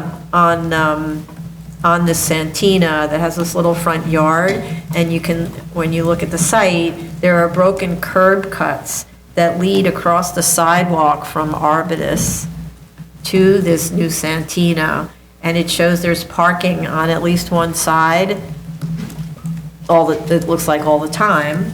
There are no sidewalks on either side of the Santina, and there's fencing to delineate the property, which goes right to the, sits right on top of the curb. So I don't understand, how is this safe access to the new development? There, you know, if you're walking in the middle of the road, and there's going to be parking, so there's no emergency egress, and we've experienced ourselves hardly any regular access. If you have a big, say, panel truck or something that delivers, say it delivers a sofa or a piano or something like that. The proposed two-family houses have 3 parking spaces each, one of which is in tandem. Tandem parking spaces encourage on-street parking. This is a 38-foot wide curb-to-curb roadway. If we were to move ahead with this application, we will also need restrictive declarations setting forth all of the obligations of the homeowners, clarifying those set forth in the HOA and related access easements. We would also need a performance bond and general liability insurance in favor of the Department of Transportation as is required by GCL 36, which is that you just need to read the statute and it says you have to do that. By way of putting a little more color on these problematic GCL 36 waivers, the 1988 resolution that allowed development of those 3 houses on existing, is now called Burton Arbutus, states that the curbs, curb cuts, sidewalks, pavement shall comply with Department of Highways requirements, street trees shall comply with Department of Parks requirements, and fire hydrants and alarm stations comply with fire department, and street lighting comply with Bureau of Electrical Control. A notation on the approved drawing requires a no parking sign at the cul-de-sac to comply with Department of Traffic regulations. Notably, there are no sidewalks, no parking signs, street lighting, or street trees. In street view, a car is parked in the cul-de-sac, which is where the no parking sign is supposed to be. I can't tell, of course, if there are fire alarm stations, and there is no way to enforce these non-compliances against the property owners or the HOA. So that's a perfect example of how this doesn't work, and this is only 3 houses. And those are my comments. My comments are as follows. I agree with everything you have stated. I believe this application is premature. It needs the DCP review, specifically that it being in the special district, it requires all the necessary approvals. And I looked through the DEC website, to see whether this is in the freshwater wetland area or not. And from the DEC website, it seems a portion of the site is within the state-regulated freshwater wetland, though the applicant states otherwise. No, they say only a portion of it. The 80 rear to portion 91. is in the freshwater area. They Wetlands admit it, adjacent. but they say it's not the part that their houses are being built on. But I think even in those cases, we have required DEC sign-off or some kind of nod that this Right. is okay. So I do think in this case we need it. And I also am concerned with regards to the multiple HOAs and how those are going to be managed and will ensure a seamless transition of access, maintenance, and such. Okay. Anybody else? No additional comments from me. See, I would just say that I was not persuaded that it would be appropriate to grant this large development the discretionary GCL 36 waiver, which was legislatively intended and which the state case law has only supported for much smaller developments. Further, as stated by the chair, there's no hardship argument has been made, nor do I believe such an argument can be legitimately made in this application. I only further want to thank Community Board 3 for their thoughtful and thorough statement. It was helpful for us to have this type of evidence. Commissioner Sheta? no, I have no comments. Move on. Item number 14, 2019-168A, 14142 Fulton Street, Manhattan. Sorry, refreshing. Say GCL 35 Yeah, with a bulk waiver. sorry, I have this little dial that's going around that saves me. sorry. Okay. All right, here we go. Yes. These are always so amusing to me, this Fulton Street site. I mean, can you? We have proof of service of initial application and of notice of hearing to officials. Community Board recommends approval.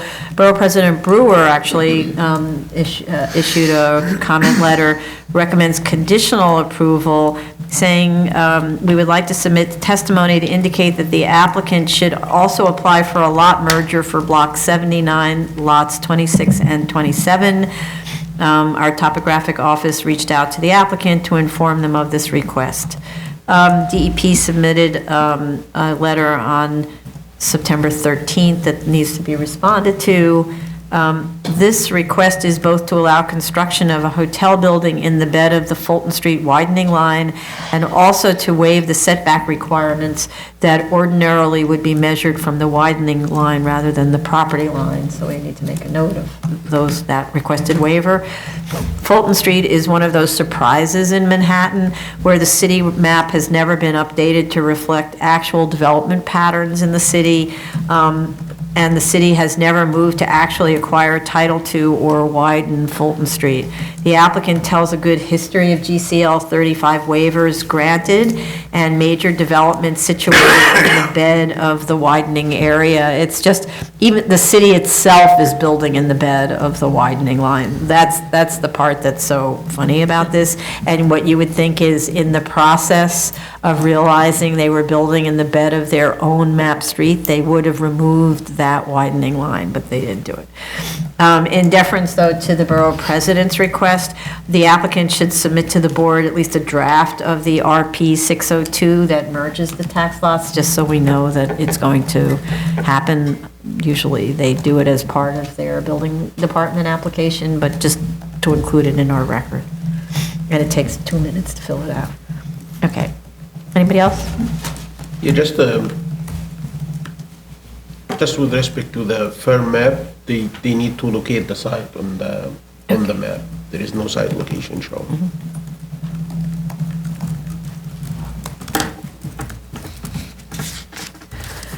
Okay. Zoning calendar, item number 15, 2016-4469 BZ, 4923 Astoria Boulevard, Queens. They requested an adjournment on this one. I have a question. This request for adjournment that is being asked for, it's with regards to the fact that the earlier as-applied drawings indicated a different Yard width of the yard configuration. Yes. configuration. I thought they had revised that. No, they were, so I think they were confused about what the yard regulations are, and we haven't finally seen it, I think, or maybe they're, Right, they said that while we thought originally that the as-of-right they showed us could actually work, they said that, oh no, they had overlooked a yard regulation that would actually impact the site plan they had given us for the as-of-right, and they wanted to then revise that site plan and revise those as-of-right plans to prove to us that they would not work. right, but then they added another thing. We may have Yes. seen that they're actually changing their application. Yes, that they're no longer considering this a sign. They just want to pursue a waiver to have commercial. And so they're going to revise the entire application for that. Right, which is actually what we directed them to do at the last hearing. Don't come to here with a sign, come with a commercial building. Right. So that's good. Yeah. Okay. Item number 16, 2017-56 BZ, 1321 Richmond Road, Staten Island. Okay. Getting there.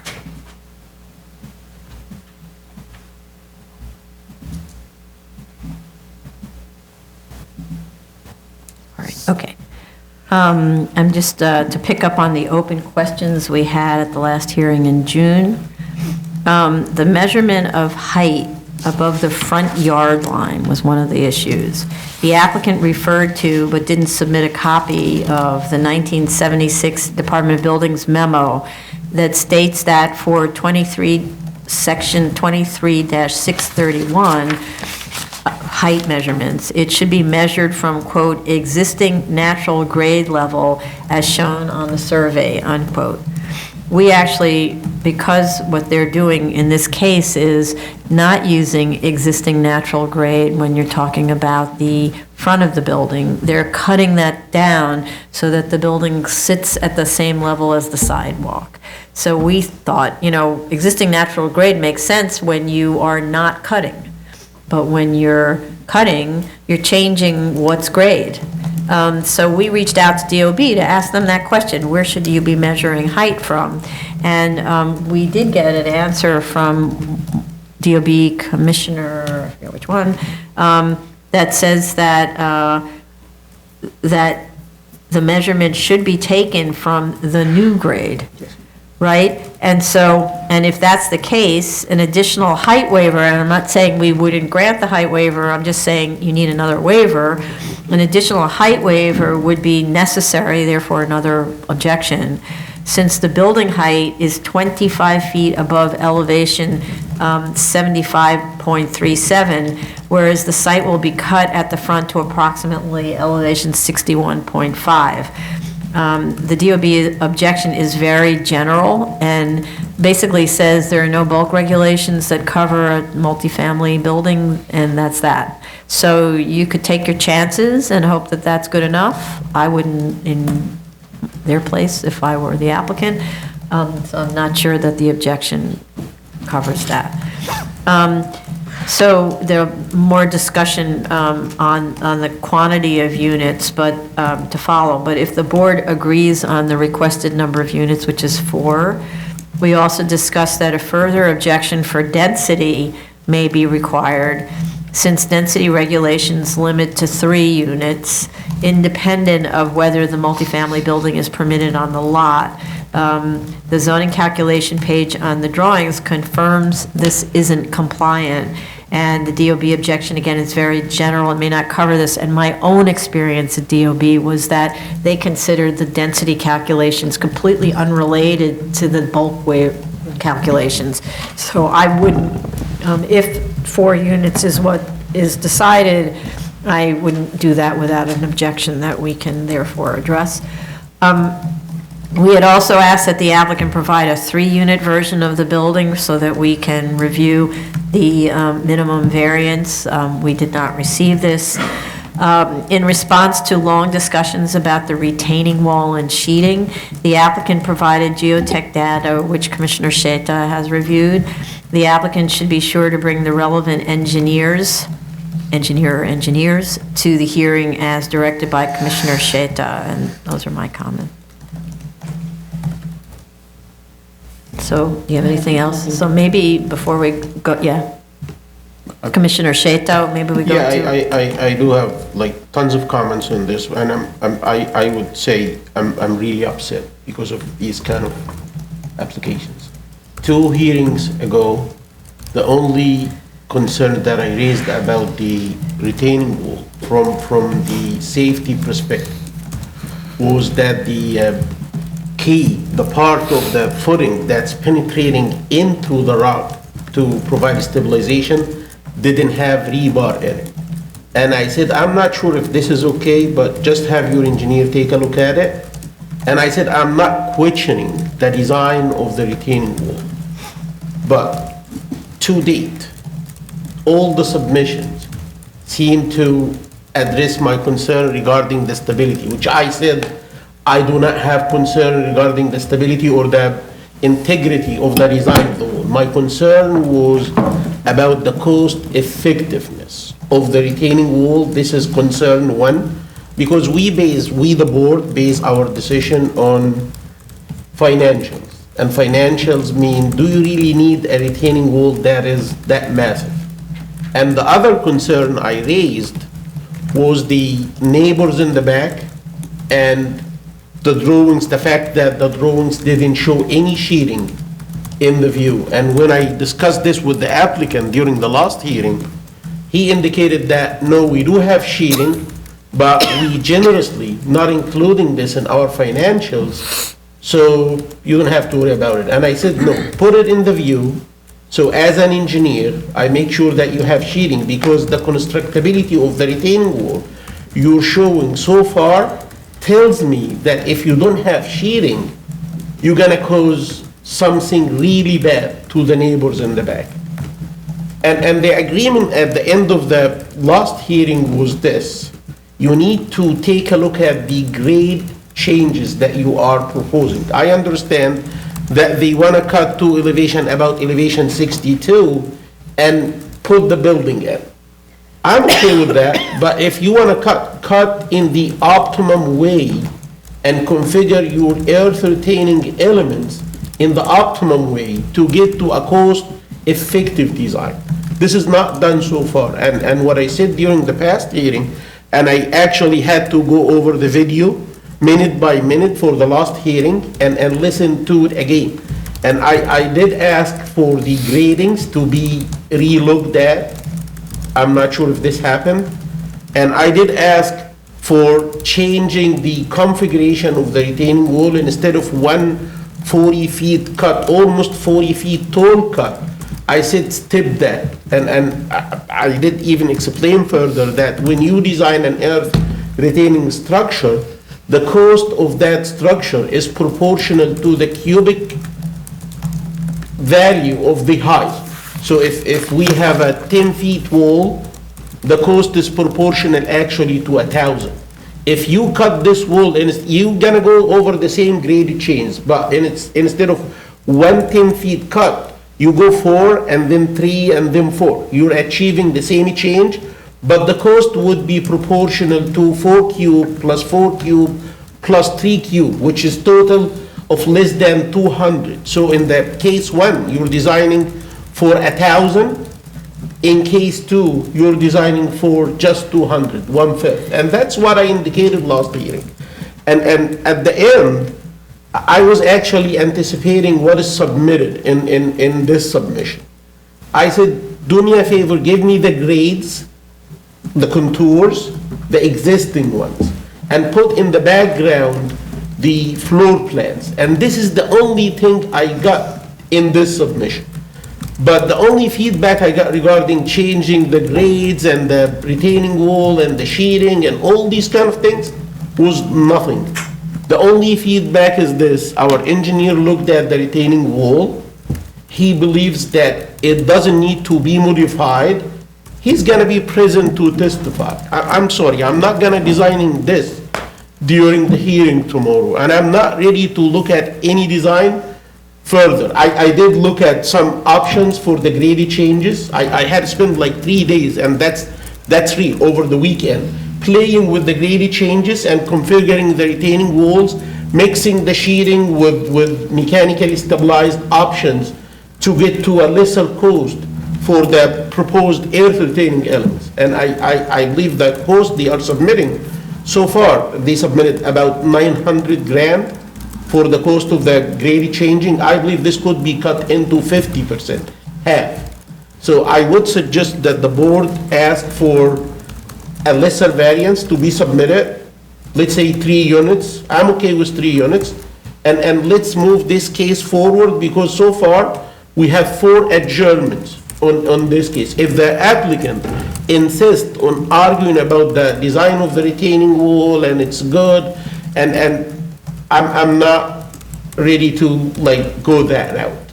And again, I'm asking the applicant to please show the sheathing in the view of the cross-section of the retaining wall, because this is very important to the neighbors in the back. And by the way, the sheathing option mixed with some cheaper earth retaining elements is much more beneficial to the properties in the back. If you just build the retaining wall, even if you like configure the retaining wall into 3 pieces or 4 pieces, and you do cut without sheathing, and you build these 3 or 4 walls, if you compare this to a sheathing option, the sheathing option is much cheaper, and in addition to this, it helps the stability of that rock slope or rock cut to serve the properties in the back. So I'm not sure why the applicant is not thinking about like providing us with the details of the sheathing, if they have any.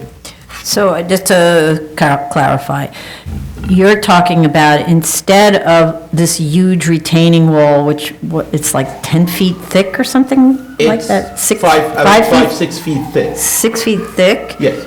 Instead of doing that, you're talking about sheeting, which is necessary in the first place to hold the top layer of soil from falling during construction. Yes. And then, but doing it in a way that it can become the permanent solution which renders the retaining wall unnecessary, Yes. right? Okay. In which case, it's a much cheaper solution and also sounds like a safer solution than the retaining wall that's being proposed that's 40 feet high. And if you build it initially, and that's what the applicant said, hey, we have sheathing. So if, and I said last hearing, if you have sheathing, then give me the sheathing, and you cannot have sheathing and a retaining wall. And I heard Commissioner Atlee Brown last hearing said, this is it's not a micromanagement. I'm asking the applicant to include the cheaper option to achieve the graded changes that he's proposing. This is number 1. Number 2, if he does so, he's gonna spend less money and probably provide much like better stability for the rock slope or the rock cut in the back. But if you're building sheathing, then after you put the sheathing in, you just need to build like a very conventional basement wall, probably 12-inch thick. You don't need that very massive retaining wall that was submitted. And by the way, regarding the geotech, again, the last hearing, we discussed the geotech thing, and I said, I don't need formal geotech. And look at this. I got a formal geotechnical report.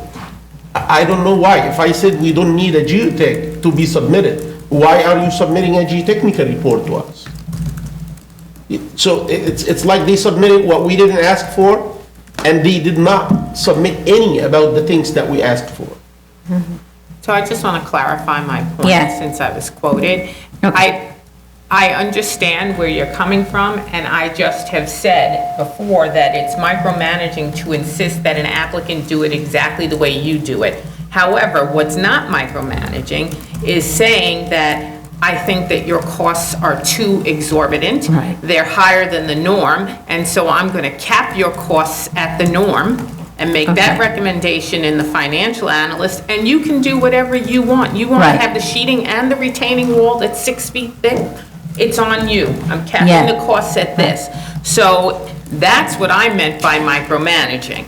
Okay. So I wasn't minimizing Commissioner Right. Schetz's ideas. I was just saying that you don't want to get into a back and forth with the applicant. That can go on until next year, where the applicant's Correct. like, but I really think I want to do this just to be sure. I really think I want to do Right. this to be sure. Sure, do it. But because you feel that those costs are exorbitant, cap it at what the norm is. Yes. And I then totally make your understand. recommendation, which you have, you said, if we cap it at the norm, we could save 500,000, give us a minimum variance, and I agree with him on that point, give us a minimum variance that knocks off one of the units. Right, right. And I just want to clarify, when we say use during our discussions or in our comments, when I say use this, I didn't mean that go build it. And this has been explained like previously, tons of times. When the board says use this, it doesn't mean go build this. It means consider this in your, whatever analysis you're submitting to us. So I just want to say, I think that's understood, that, for instance, when Commissioner Sheta gets into the detail, he's explaining how he comes to the conclusion that the price is exorbitant, but not to say, go do it like that, because he's not the engineer of record on the job, right? And we can't take responsibility for construction methods. But it's the same as when we independently look at how much apartments are selling for, we're not saying, go sell the apartments for this. It's just that that information is what's helping us understand what the resale value is of the project, right? And they may sell it for way more, which is another aspect, or way less, because by the time the project comes online, who knows what the market is, right? So I think it's just, we get very technical when we have our technicians talking, and first you have to explain how you came to that conclusion in order to justify the final decision, which is, I think the costs are too much, right? That's all. But when Okay. it comes to sheeting, just to be clear, when it comes to the sheeting thing, when I say show the sheeting on the drawings, I mean it. Because this is a liability issue for the board. The board has a professional engineer on the board. When he looks at drawings like these, that's claiming that we're gonna build this 40 feet tall retaining wall and we don't have sheeting in the view. And further, that indication that's put in the drawings give you the impression that no sheeting is gonna be installed whatsoever. When I say put the sheeting in the view, even just give me a line on the drawing, like a vertical line, behind the wall and say sheeting to be designed, properly designed and installed by engineer, period. And I'm okay with that.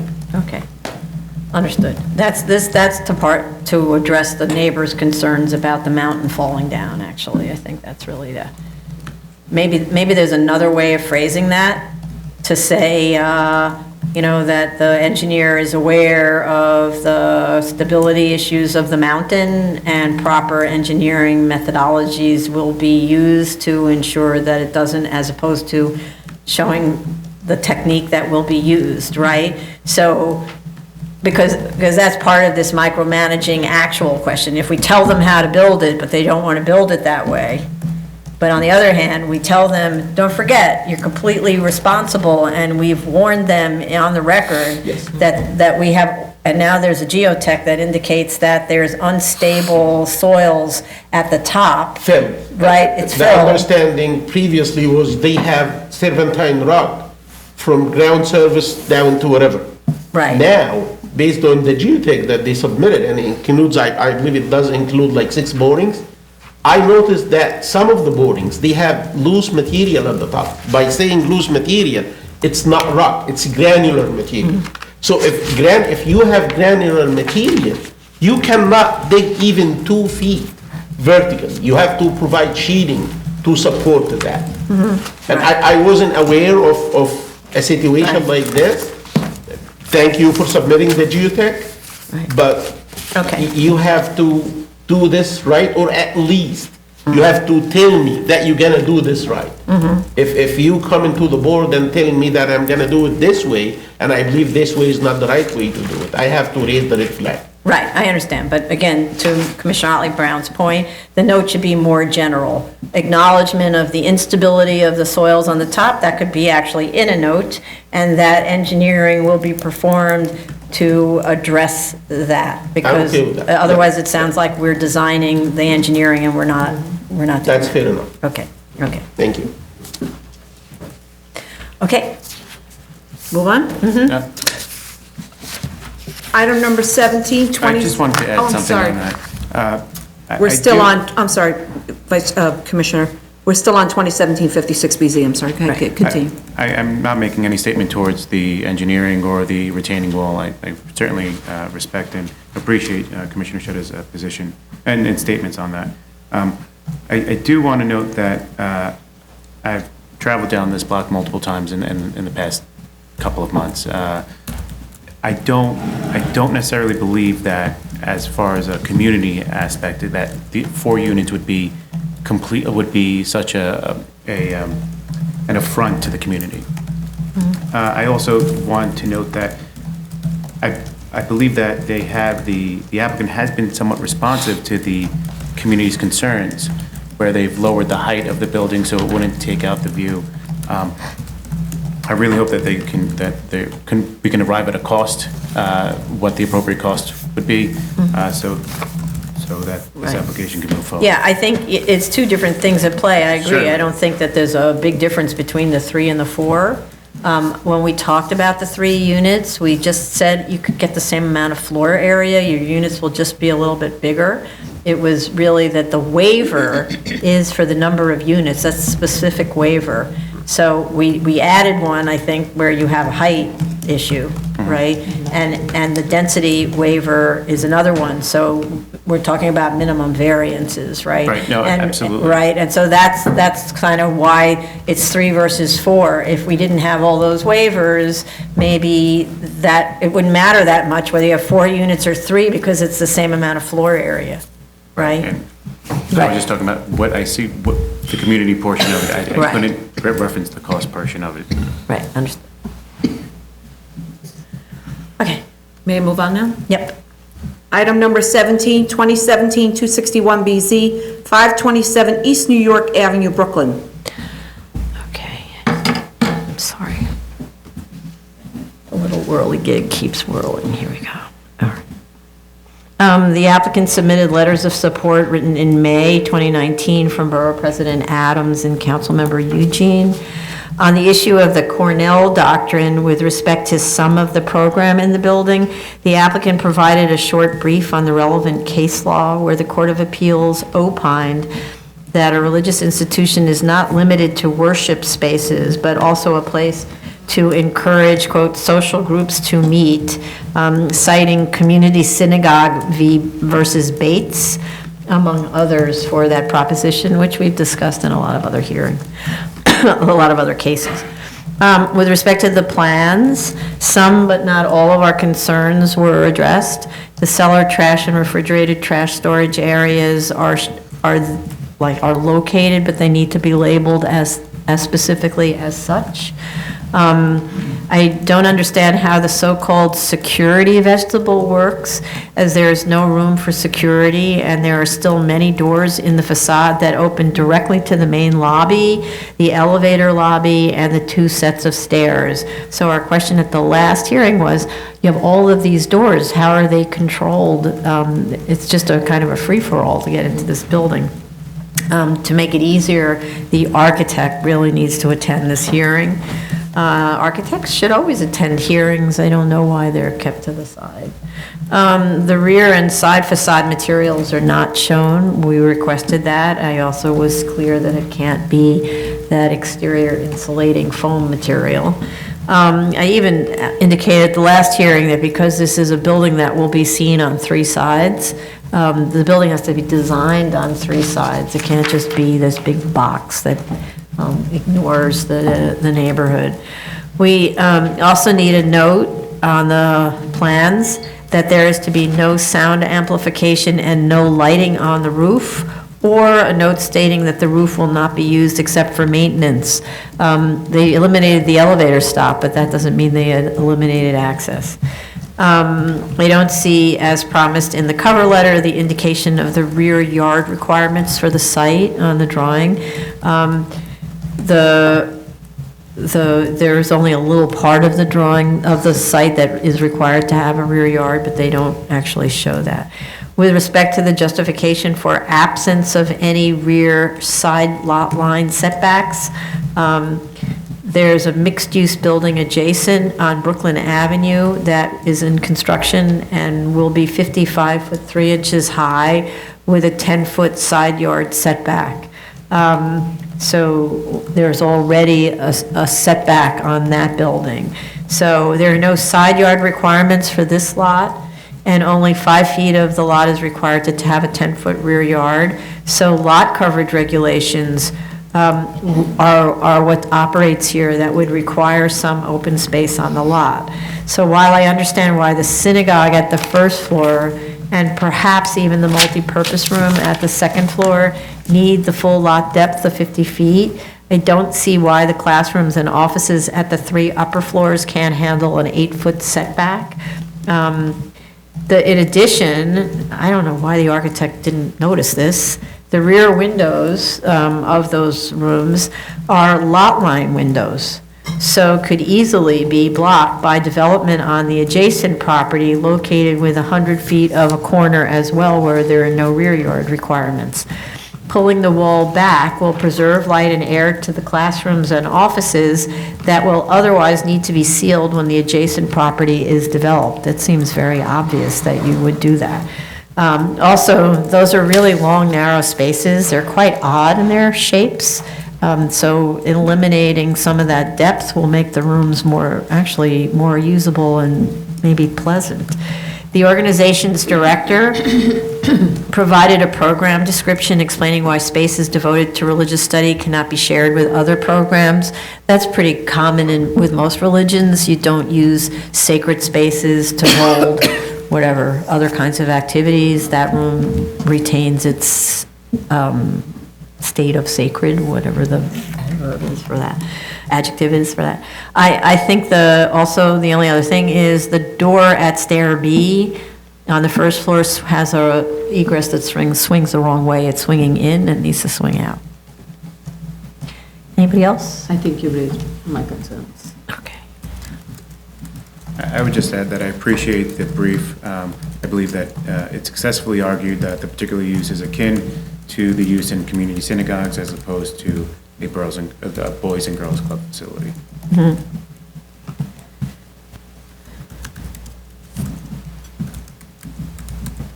Okay. Anybody else? No? Item number 18, 2017.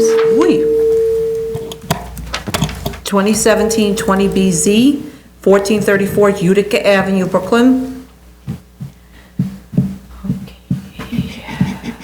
So we had a late submission on this on Friday, very late. I allowed the submission. Normally, I would have insisted we adjourn the hearing, but I allowed it because I don't want the property owner to be prejudiced by the non-responsiveness of its representative in this case. We have instructed the representative that the owner must appear tomorrow to answer remaining questions. I just don't want any more back and forth on this without the owner present. The open question here is whether the use at the site is one of the uses listed in section 15-60 and whether that use has existed for 5 years, which is the criteria for the special permit 73-53. What was provided on Friday was an accountant's letter stating that the owner has been filing tax returns using IRS Industry Code 423100, which I looked up online is indeed a wholesale motor vehicles parts and supplies entity, which is a wholesale establishment under use group 16D. So if the accountant is checking the right box, then those things match with what the accountant says matches with what the zoning resolution says. So the open question for me is only the owner's testimony as to when the operations began. And if there's any way of proving that operations began at least 5 years ago, that would at least be in the record more than an owner's statement. Anybody else? No? Oh, so just to follow, I just had more comments. Fire department also had concerns. the applicant submitted revised plans that may have been addressed by them, so fire department should take a look at the plans.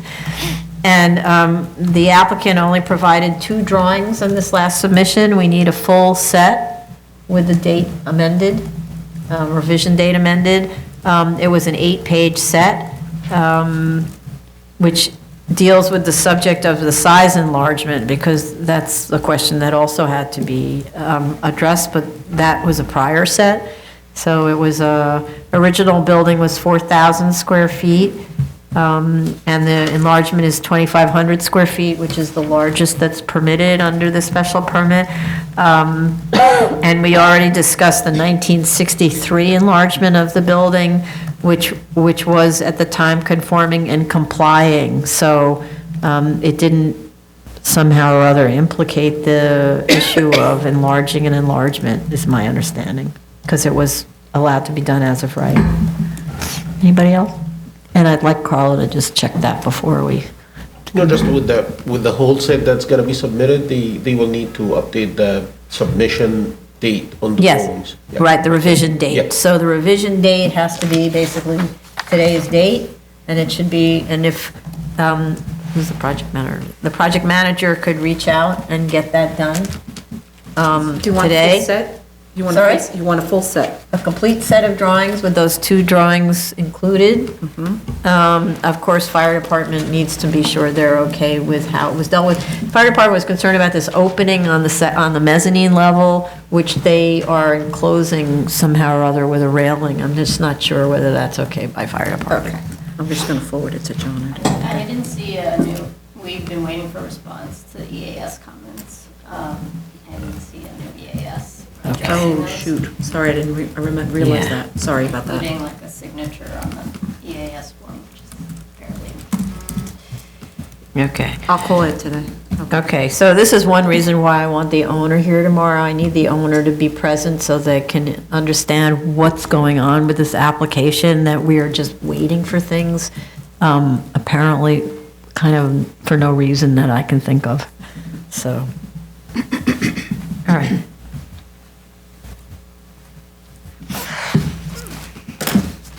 Item number 19, 2017-272BZ, 10-19 46th Road, Queens. So they requested an adjournment. The applicant, as we learned at the last hearing anyway, had retained new counsel. So our description needs to be changed to indicate that Palatnik's office is the firm. And yeah, so this is the 3rd adjournment, but when you retain new counsel, that's a different subject. Item number 20, 2018-171BZ, 1 East 70th Street, Manhattan. Adjournment requested on this one also.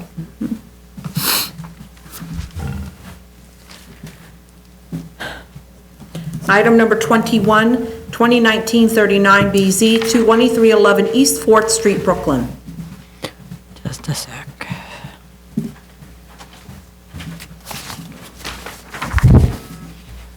Okay, plans were revised, but the threshold question still wasn't answered. This tiny, which was the question at the last hearing, this tiny 1-story house will be enlarged in 2 horizontal directions and added to vertically. The joists of the existing first floor and attic are being lifted almost 3 feet at the first floor.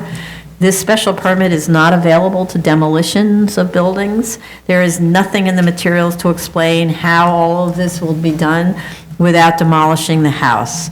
And as I said, when we discussed this at the last hearing, there was no response to that question. And I have to say, I'm extremely disturbed by this application for this reason. The applicant failed to mention in the cover letter that their representation of the allowable FAR and floor area in the initial hearing was incorrect, since this site is not in a predominantly built-up area, hence cannot as of right be built to 1.35 FAR. The BSA zoning chart in this last submission was changed to reflect a reduced FAR without mention, although the calculations are also incorrect, and the floor area objection was slipped back into the statement of facts, also without mention and also incorrect, although the prior statement of facts advised us that the floor area objection had been issued in error by DOB. As-of-right floor area represented to the board affects the board's review concerning the scope of the requested increase. In fact, the allowable FAR in an R4 is 0.75. It can only be increased to 0.9 in lower density growth management areas in Staten Island and the Bronx. The notice of comments, I know, raised the issue of the predominantly built-up floor area, but the applicant chose to ignore this. So I'm really furious about how the applicant responded in this situation. I consider it a misrepresentation for the board. At the last hearing, we discussed that the house is large for the area. At 6,100 square feet, this would be the largest house on both the tax and social block by almost 1,000 square feet. If the numbers provided in the study can be relied on, since one 5,200 square foot house that's shown in the study seems to have too small of a floor plate to support that much floor area. Allowable lot coverage is 45%, and the proposed is 52% according to the BSA chart. The lot coverage study shows only one house on the social block and tax block with that much coverage and on a much narrower lot, so arguably more understandable that there would be more coverage on such a narrow lot. This is a huge house on a very large lot. The coverage needs to be brought down closer to 48%, which is on the very high end of typical shown in the study. Drawings don't show compliance with front yard planting requirements of 23-451, which they can't because it's all filled up with parking.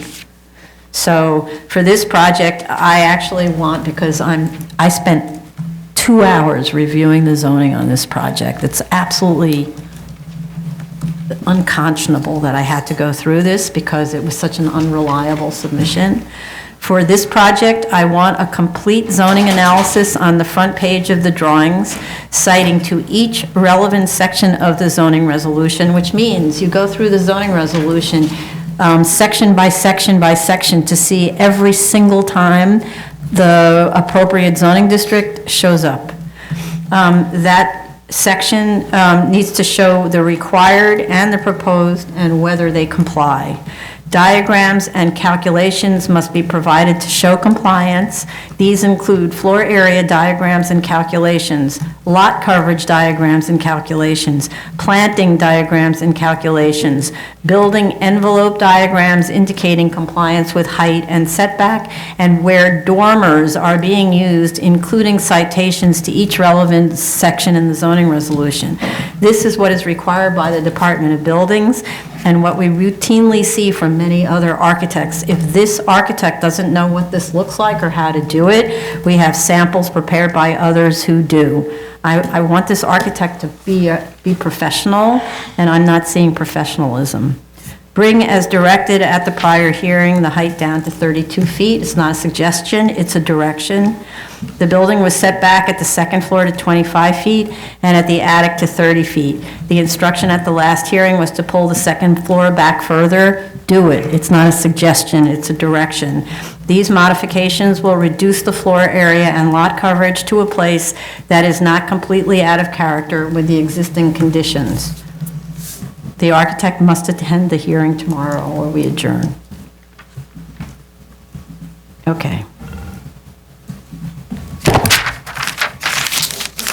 Item number 22, 2019, 61BZ, 1370 East 24th Street, Brooklyn.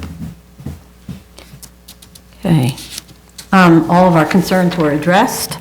The open space ratio study, though, is a bit confusing since the data looks like it's a mixture of open space ratio and open space or lot coverage percentages, and I get it. It's really hard to do these analyses. I wish there was like a little calculator thing you could do by going online and doing the open space ratio calculator. In addition, the calculation for the proposal on the BSA chart probably isn't correct either. So to put it in perspective, if a maximum as-of-right floor area of 2,000 square feet is permitted with an open space ratio of 150, it's not an open space ratio of 1.5, it's 150, Then 3,000 square feet of open space would be required to support 2,000 square feet of floor area, so it means a 1,000 square foot floor plate. So the requested 3,317 square feet of floor area would need almost 5,000 square feet of open space on a 4,000 square foot lot, which of course is impossible. The 2,375 square feet of open space that will be provided is therefore short by more than 2,600 square feet, or if I'm right about the percentages, more than 100%. So, I'm giving the applicant credit for giving it a college try, but I think that the open space ratio studies are just too hard. And especially trying to fit it into our very inconvenient BSA chart that asks you to tell the percentage of noncompliance.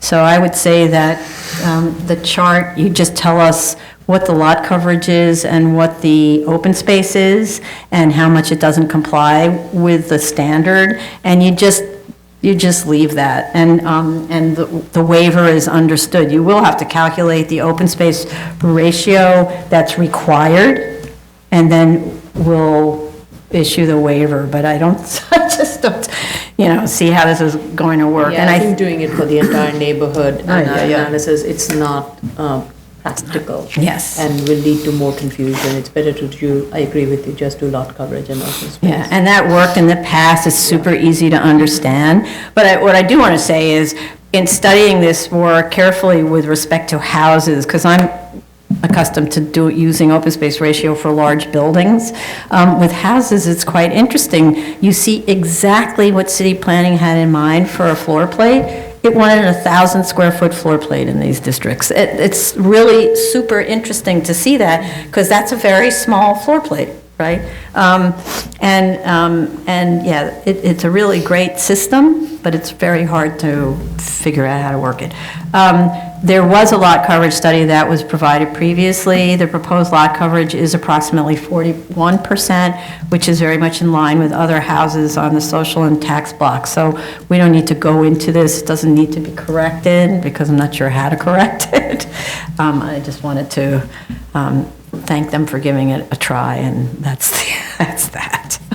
I have a comment, and Okay. that is the revised statement of fact that's been provided. There's a chart included in there. Oh, I thought they fixed it. And that, in that chart, the floor area and the FAR calculation needs to be updated to the revised number. Because they didn't resubmit the statement of facts, is that right? They did, they revised everything except for the proposed, the chart. okay. That did not change, but the text Okay. includes the revised number. Okay. I have a general comment with respect to the open space ratio calculations. I have noted, like, typically in all the applications that I looked at, in the zoning analysis form, no one actually has shown the actual open space area. Open space ratio. Area, open space area. The open space is, at the end of the day, open space is an amount of area. Yes, That in order for you to get the open space ratio, you take that amount of area and divide it by the floor area of correct, the yeah. proposed building. And in the zoning form, typically, when it says open space, and that's it, not open space ratio, they duplicate whatever in the open space ratio row over there.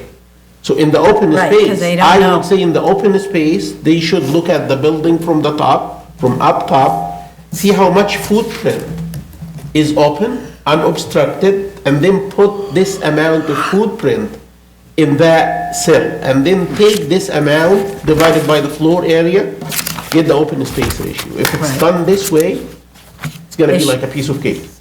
You would think, but it seems to be confusing everybody. And so, in the interest, maybe what we could do is amend our calculation sheet and have a little formula where you fill it in and then you tell us the answer. But I'm just afraid that the typical, this applicant happens to be somebody who's really willing to dig in and figure it out, but the typical applicant isn't isn't willing to dig in like that. It's confusing. It did It's confuse me very like 2 years ago. confusing. It's also Yeah. just worth noting that there's a little bit of a discrepancy in the zoning resolution in terms of 23-141, which talks about open space ratio, which is obviously a percentage, but then the open space requirement in certain districts in Yes. 23-142 is actually expressed as a percentage as well.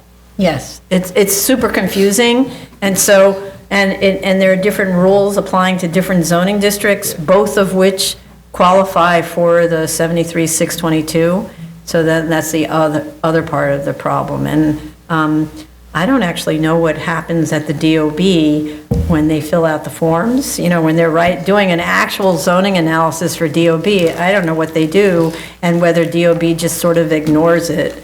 Or what, but they need to be answering open space ratio when it applies to their district, and open space when it applies to their district, and that's definitely the problem, it's confusing. So, but we could look at doing a formula Yeah. to make it clear, and maybe it's even something that answers the question. You could invent one of those automatic calculators. You mean like an Excel spreadsheet? Yeah, like that.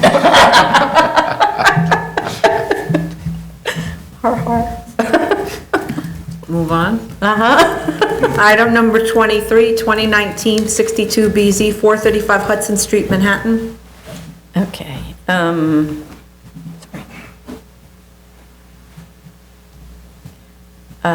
we had asked for all of this extraneous information to be removed from the plans, which was done. They showed the route of fire egress on the plans, and there's a section that shows information about noise attenuating elements such as there are, which is basically rubber padding on the concrete floor. This is a commercial building and not apparently a legalization, so I'm not sure that this is a particularly noisy use, but don't know. Anybody else? Item number 24, 2019-63 BZ, 120 West 72nd Street, Manhattan. Right. We do have fire department now, a letter of no objection. The DOB objection was corrected to reflect the proper zoning district, which is what we asked for. The egress plans were provided. They also provided the Cerami testing report, kind of after the fact. Noise attenuation measures are now shown on the plans. And as a reminder, this is a residential building, and we had noticed in the building, or the applicant noticed in the building, but we had no complaints so far that I know from the tenants or the residents about this use. Anybody else? New cases, item number 1, 2019-26 BZ, 233 Nevin Street, also known as 238 Butler Street, Brooklyn. This is a physical culture establishment. Yep. We have proof of service of initial application to officials and of notice of hearing to officials and neighbors. Community board recommends approval. We have 3 letters in support.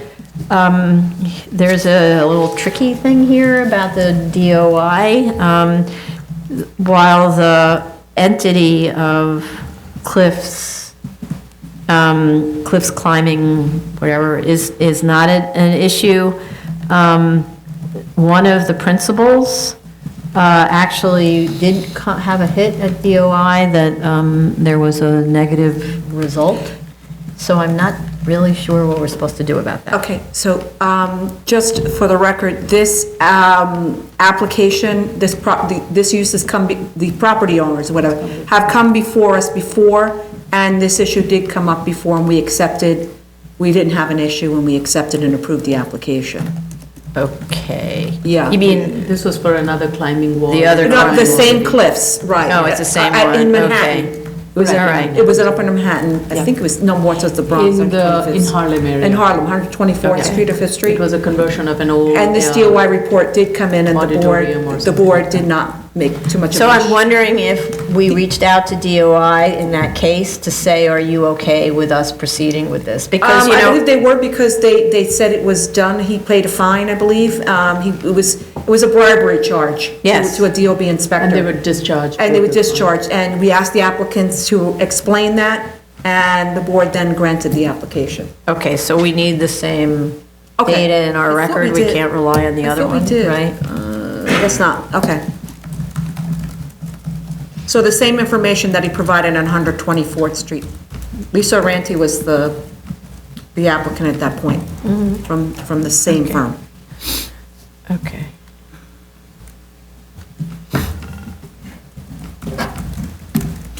Item Okay. number. No, no, no, Oh, no, sorry. no. You're not finished, I'm sorry. Yeah, no, sorry. Sorry about that. I'm just making notes. But I thought we reached out to DOI to say to them, you gave us this, they're saying there were normally they say there was no closing memo or something. In this case, there was a closing memo. So I think we, on the other one, reached out to DOI and said, yes, but are you okay with this? I'll look in the SharePoint, I don't Okay. remember doing that, but okay. No, maybe you didn't do it in writing. I think it might have been a A call. call to Ed? Okay. Yeah, yeah. All right. Okay, so the other thing was, this, perhaps because it's so large, I'm not really sure, is that why it's subject to seeker?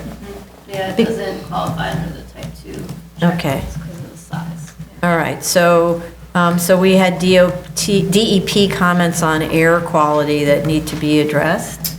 And also egress routes and ADA access is shown, and the PCE occupies the majority of the building that is shared with other commercial users located on the first floor. So I don't think it's really an issue about neighbors, but it's not a legalization as far as I can tell, because it's an addition to an existing building and it hasn't started yet. Anybody else? We're also waiting for hazmat items, Oh. shadow section, and backup transportation data. Oh, They're aware. okay. So, sorry. Just a sec.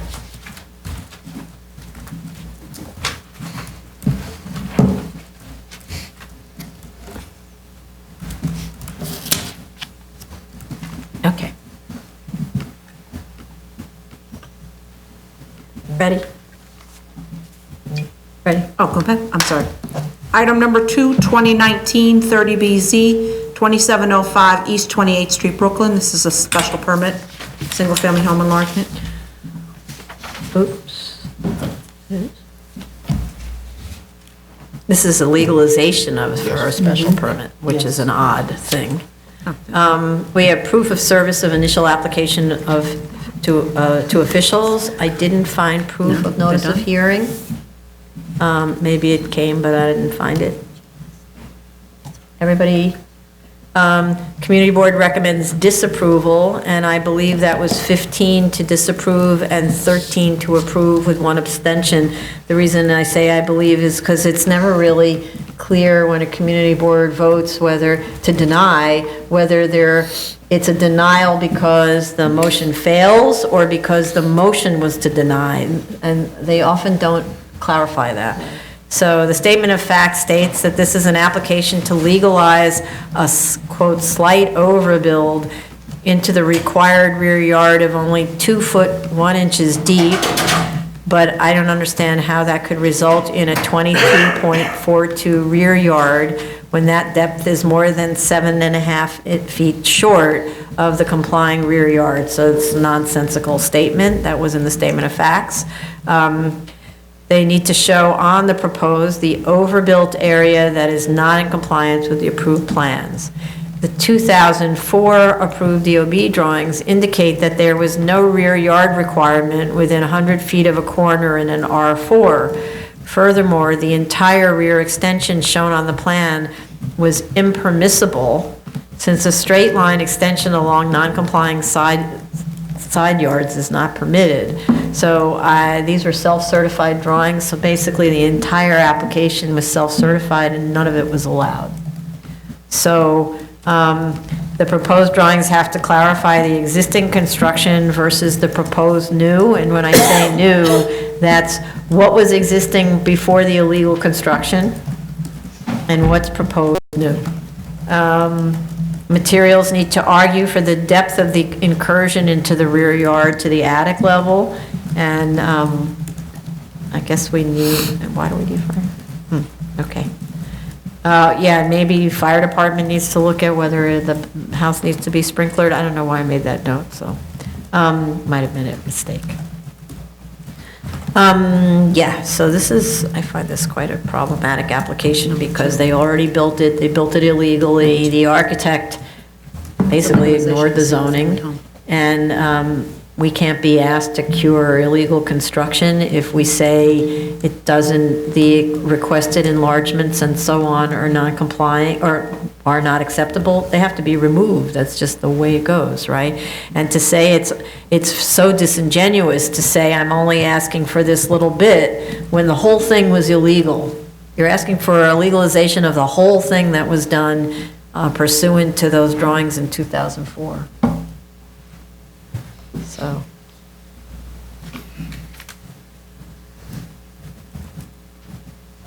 Okay, anybody else on that? No? Move on. Yeah.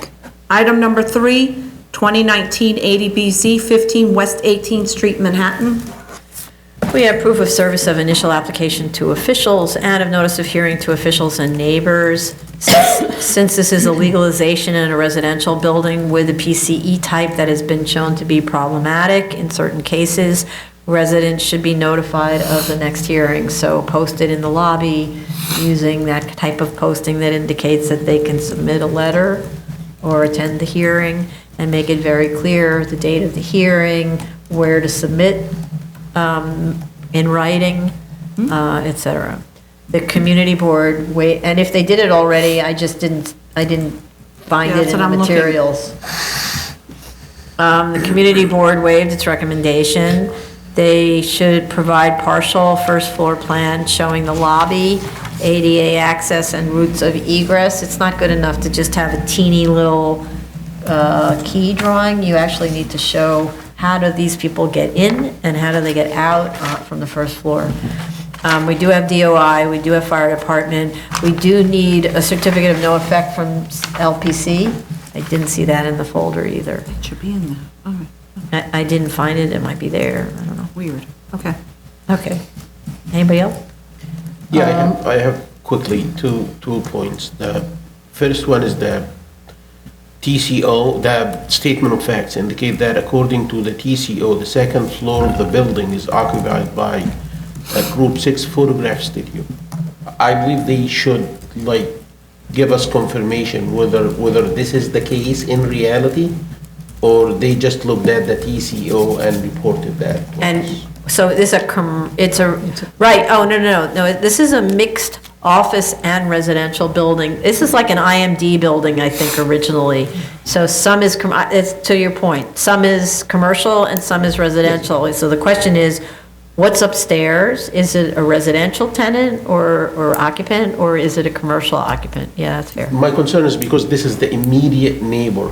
Yeah. It's not just enough to say, according to the TCO, the immediate neighbor is this.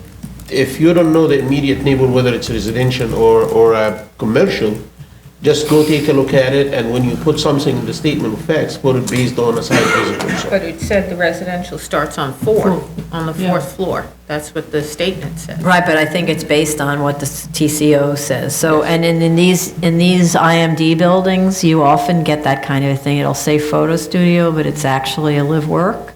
So, and it hasn't been a photo studio and, since there was film.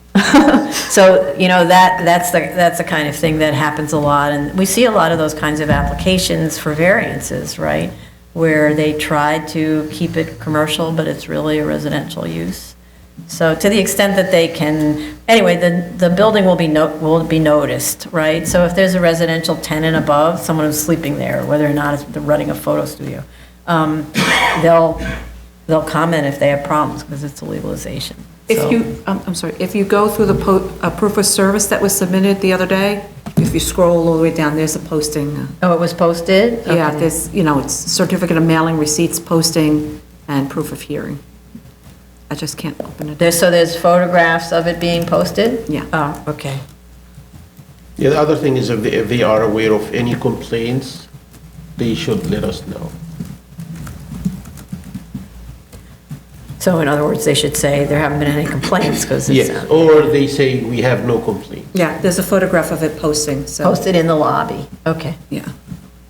I don't know if that's the lobby, it's the stairs as you come up. Actually, by the elevator. There's a shot of it by the elevator. Okay.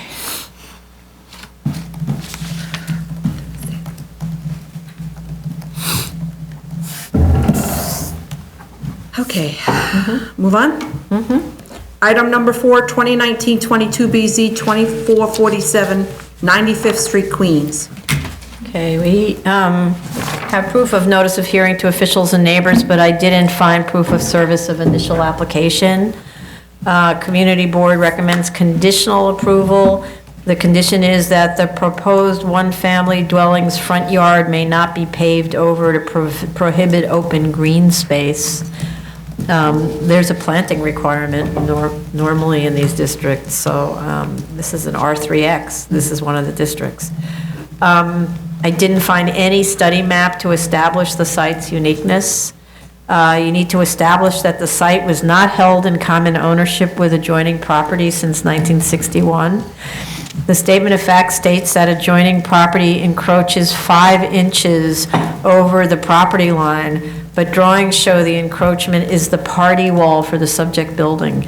The prior approved drawings don't show this, so doesn't show this encroachment issue, so they need to clarify with a survey, and that's what I'm really, can you take advantage of the party wall, or is it now a completely independent encroachment?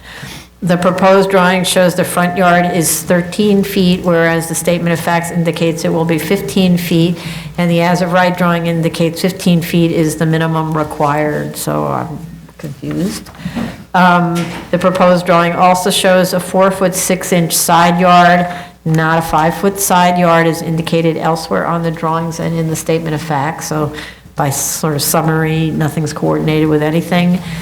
The prior variance granted in 2013 showed a concern for alignment with the adjoining property's front wall and allowance for proper drainage. Neither of these are mentioned in the statement of facts, and I'm just guessing the board spent a lot of time concerned about this, and so it shouldn't be ignored.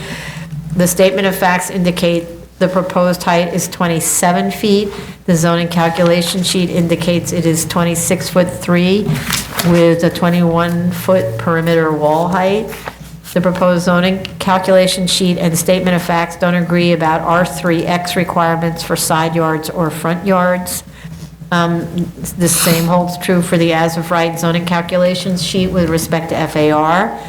So I just have to say the materials are a mess, not coordinated internally. They need to show the elevations of the building in NAVD 88. And they need to explain how the proposed semi-detached house comports with character of the house and houses to which it is attached, especially as to the roof line. There is enormous uniformity on this block that this design ignores, and that would just be turning the roof around, and then it would be that sort of scissor roof line, or sort of a scissor zigzag roof line, and for some reason this one decides to break it without saying I'm the end of a row or something like that. It just ignores it. And they need to provide the actual heights to the rooftop on all drawings. For some reason it's providing the height to like the bottom of the rafter or something like that. I don't understand that. Yeah, anybody else? No, I think the proposal, in terms of what is built and what is being proposed, I don't think it's out of context except for the roof line. It needs to be a little bit more uniform and harmonious with the immediate abutting building, since they are proposing a semi-detached building which was permitted before, but for the zoning zoning map change. I don't have any issues, but I agree that the documents are a little confusing in terms of age. I think there's been a little bit of cut and paste from the older submission, and so that may have led to more confusion. It's really cleaning up all of the documents and making it consistent. But I wish they would clean it up before they submit to us. Our job isn't to clean up their material. Yeah, okay. Anybody else? I agree that they should modify their roof line, especially since it's not living space. Right. Yeah. Yeah, it's should be nothing easy to for it. them. Yeah. Yeah. It's actually, I don't even think that that turn part helps them, you know, and there's also like a typology for the end of a row, where often you see long rows of the same, and then the one at the end does something to say, I'm the last one. Define, like the Yeah, bookend. the bookend, right. Yeah. So it doesn't even have to look like all the other ones, but it has to work on a typology of the last one in the row. Yeah, And in this exactly. case, it is not a bookend in Right. some ways, it's in the middle, so. It's in the middle. So doing it is not going to harm the use anyway, because it's not a, Not it's not even occupied. an accessible attic. So,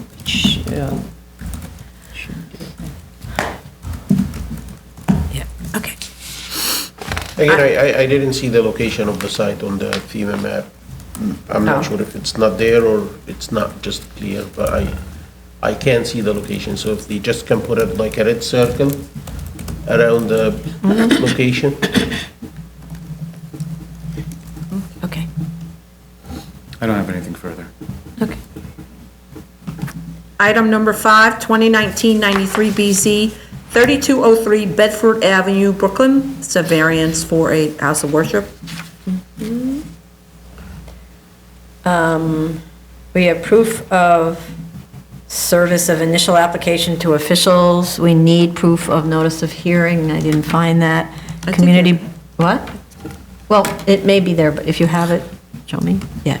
Community Board recommends conditional approval.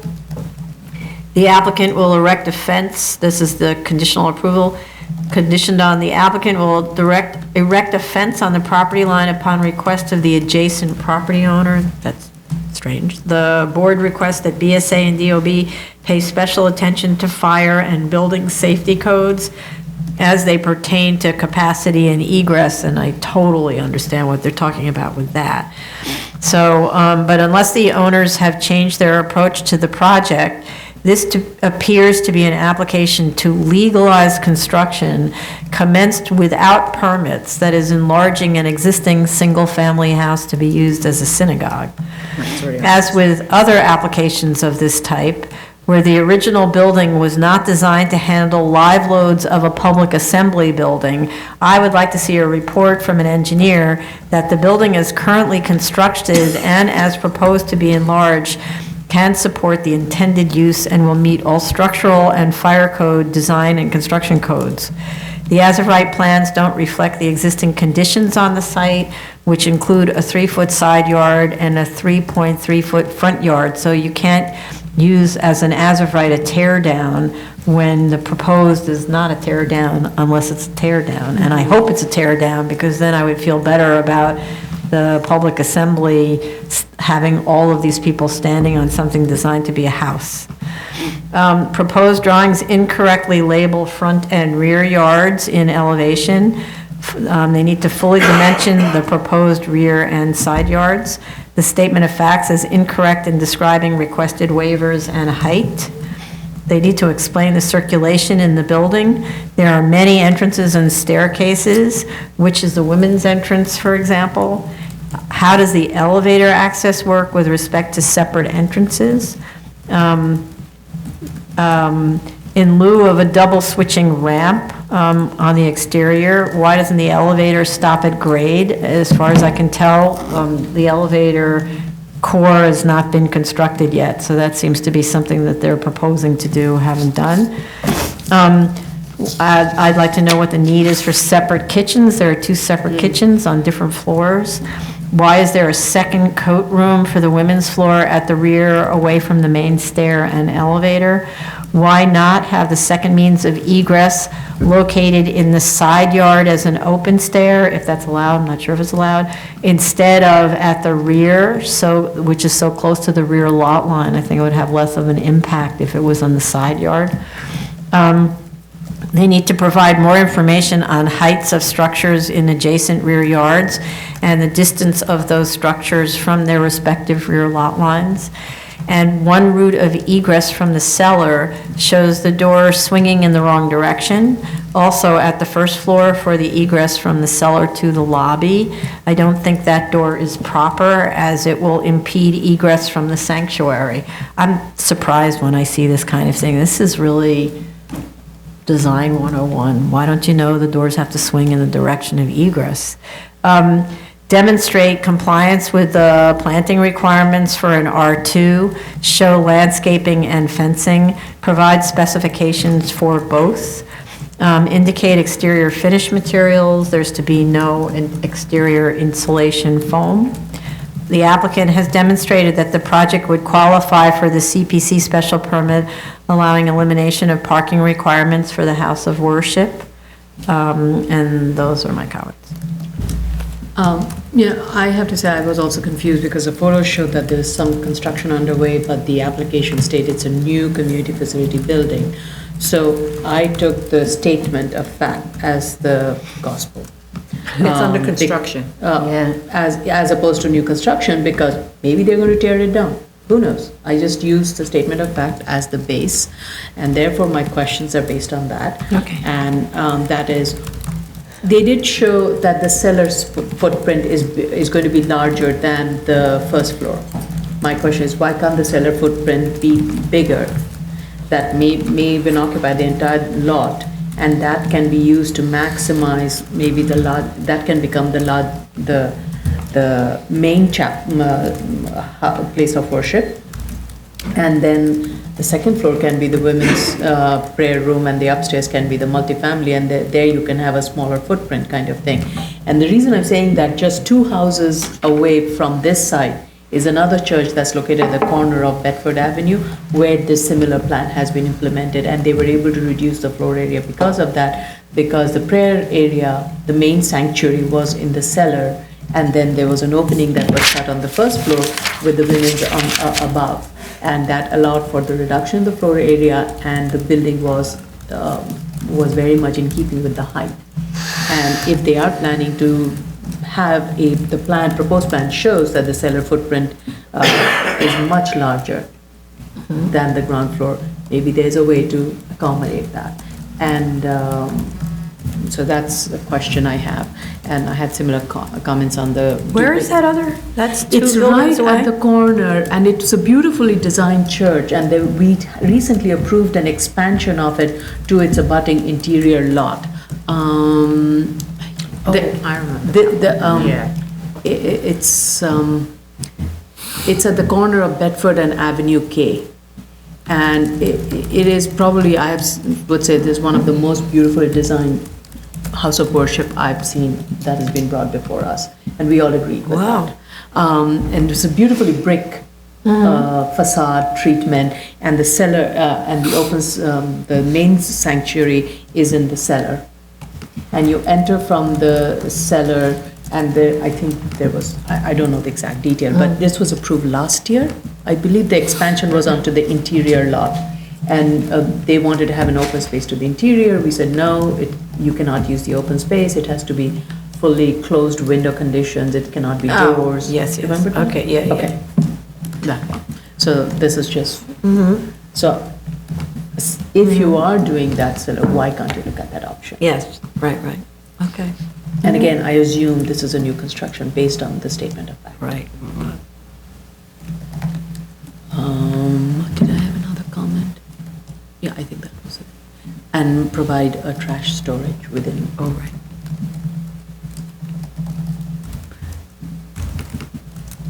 Yeah, and the location of the courtrooms and with the various rooms are not kind of flowing properly. So there's too much vertical movement happening in that small space. There can be a better way of accommodating that and reduce some of the Location of what kind of rooms? courtrooms. I think Coat, that- oh, okay. Right. Oh. I think the men's courtroom is in the the cellar. Women's are in 2 parts, and they're just, it's all over the place, so. Okay. Isn't the cellar, though, above grade partially? Little bit, but I. It is a Yeah, little it was bit, my yes, understanding that because you're it's a going up a little bit ramp to get upgrade. in, yes. So then how would you enlarge it to fully cover the lot? So it's more like it's you would have to sink it down. Yeah, And or- and drop the ceiling to grade. It's, It's the cellar or the basement that you're talking about? it's a cellar. It's a cellar, It's a because most cellar. of Oh, it's because below more of it, ground. but it's still, yeah, you would be excavating further onto the site. Right. And again, she's talking about a total tear down as opposed to, so therefore you could change the shape of the building. Right. Right? I looked at the site, and I had just assumed, I guess, that it was going to be renovation and Me too. enlargement, and not a completely demo. Right, right. Which, and this also brings up, we need to see also landscaping and fencing around the site as we do on all of these locations. And we typically ask for fencing with opaque and also something that will do some measure of noise attenuation. Yes. And windows also, we need to ensure they're noise attenuated. Those are the typical ones that we have. And also in these situations, even though most of the congregants will be walking, I think in the past we had asked for some on-street parking, just, no? No. Because for the regular weekday prayers. No, so for one, the weekday prayer population is very small. It's like 15 to 20 people, so that's the first. But we always go by the city planning special permit test. And the test is if 75% of your congregants are less than 3/4 of a mile away, and when you do the math about the parking requirement, it comes out to less than, I forget how many spaces, but a few number of spaces. 10 in this It's case. less than 10 in this Right, case. then you get the waiver from city planning. So we just use the same analysis, and we don't do parking studies because there's this special permit that exists like that. The reason it came to mind, because we had done one, I think, and I'm fine with the change, but I was just thinking of the one project that was in the Rockaways of a house that was converted into a place of worship, Ah. and then we had asked. That might have been because there were neighbors complaining about parking. Okay. So sometimes we'll do it in response to complaints, right? And, at the same time, what do? If you have a small site, occasionally we'll have a really large site, it's fairly rare, where there is a way that they might be able to get some parking on the site, but in a case like this, there's no place to put parking. Other comments?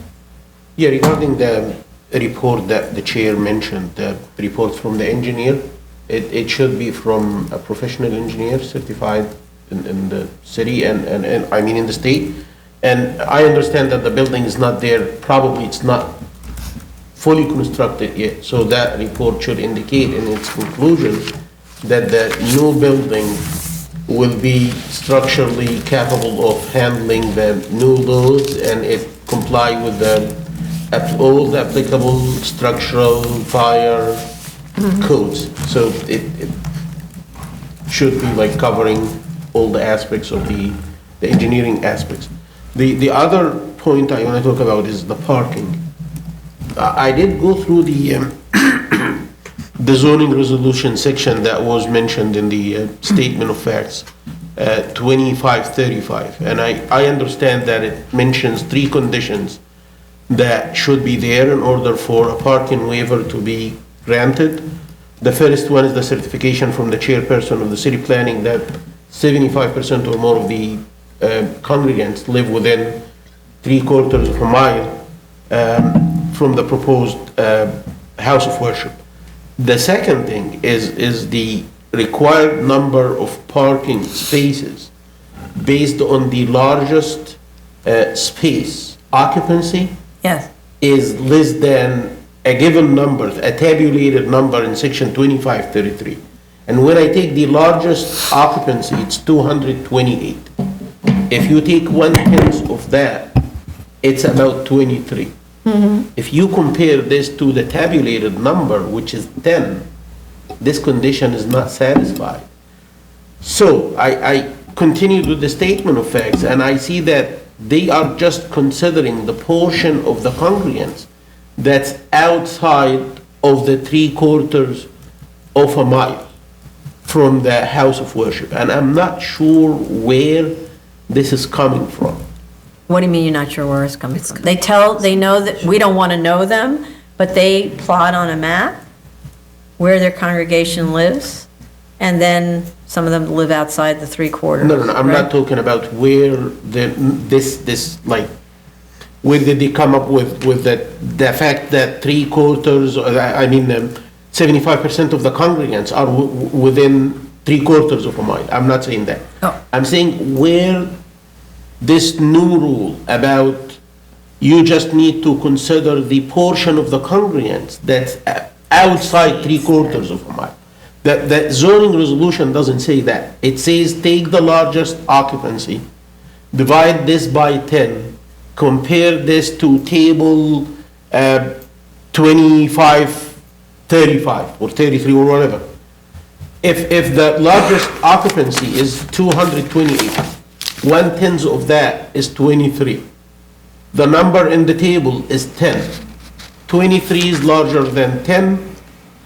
The three conditions are not satisfied. Because he's not taking into account the fact that there's that special permit for city planning Yes. that would exempt them. Right. Because there's a special permit from city planning, and so they're building on that logic that, okay, if we would be able to not have to provide parking because 75% of our congregants live within 3/4 of a mile, then we should only be calculating a parking requirement on those people who are not within the 3/4 of a mile, who would not be is that- able to be qualifying for this city planning waiver. Okay. Right.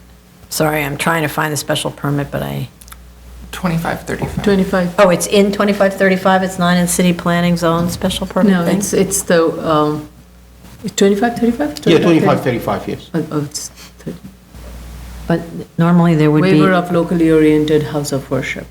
So 75% or more of the congregants of such house of worship reside within 3/4 mile. That's one of the things, and the number of spaces required pursuant to the section is less than the number of spaces listed in the table of 2533, which is the 10 space. 10 spaces.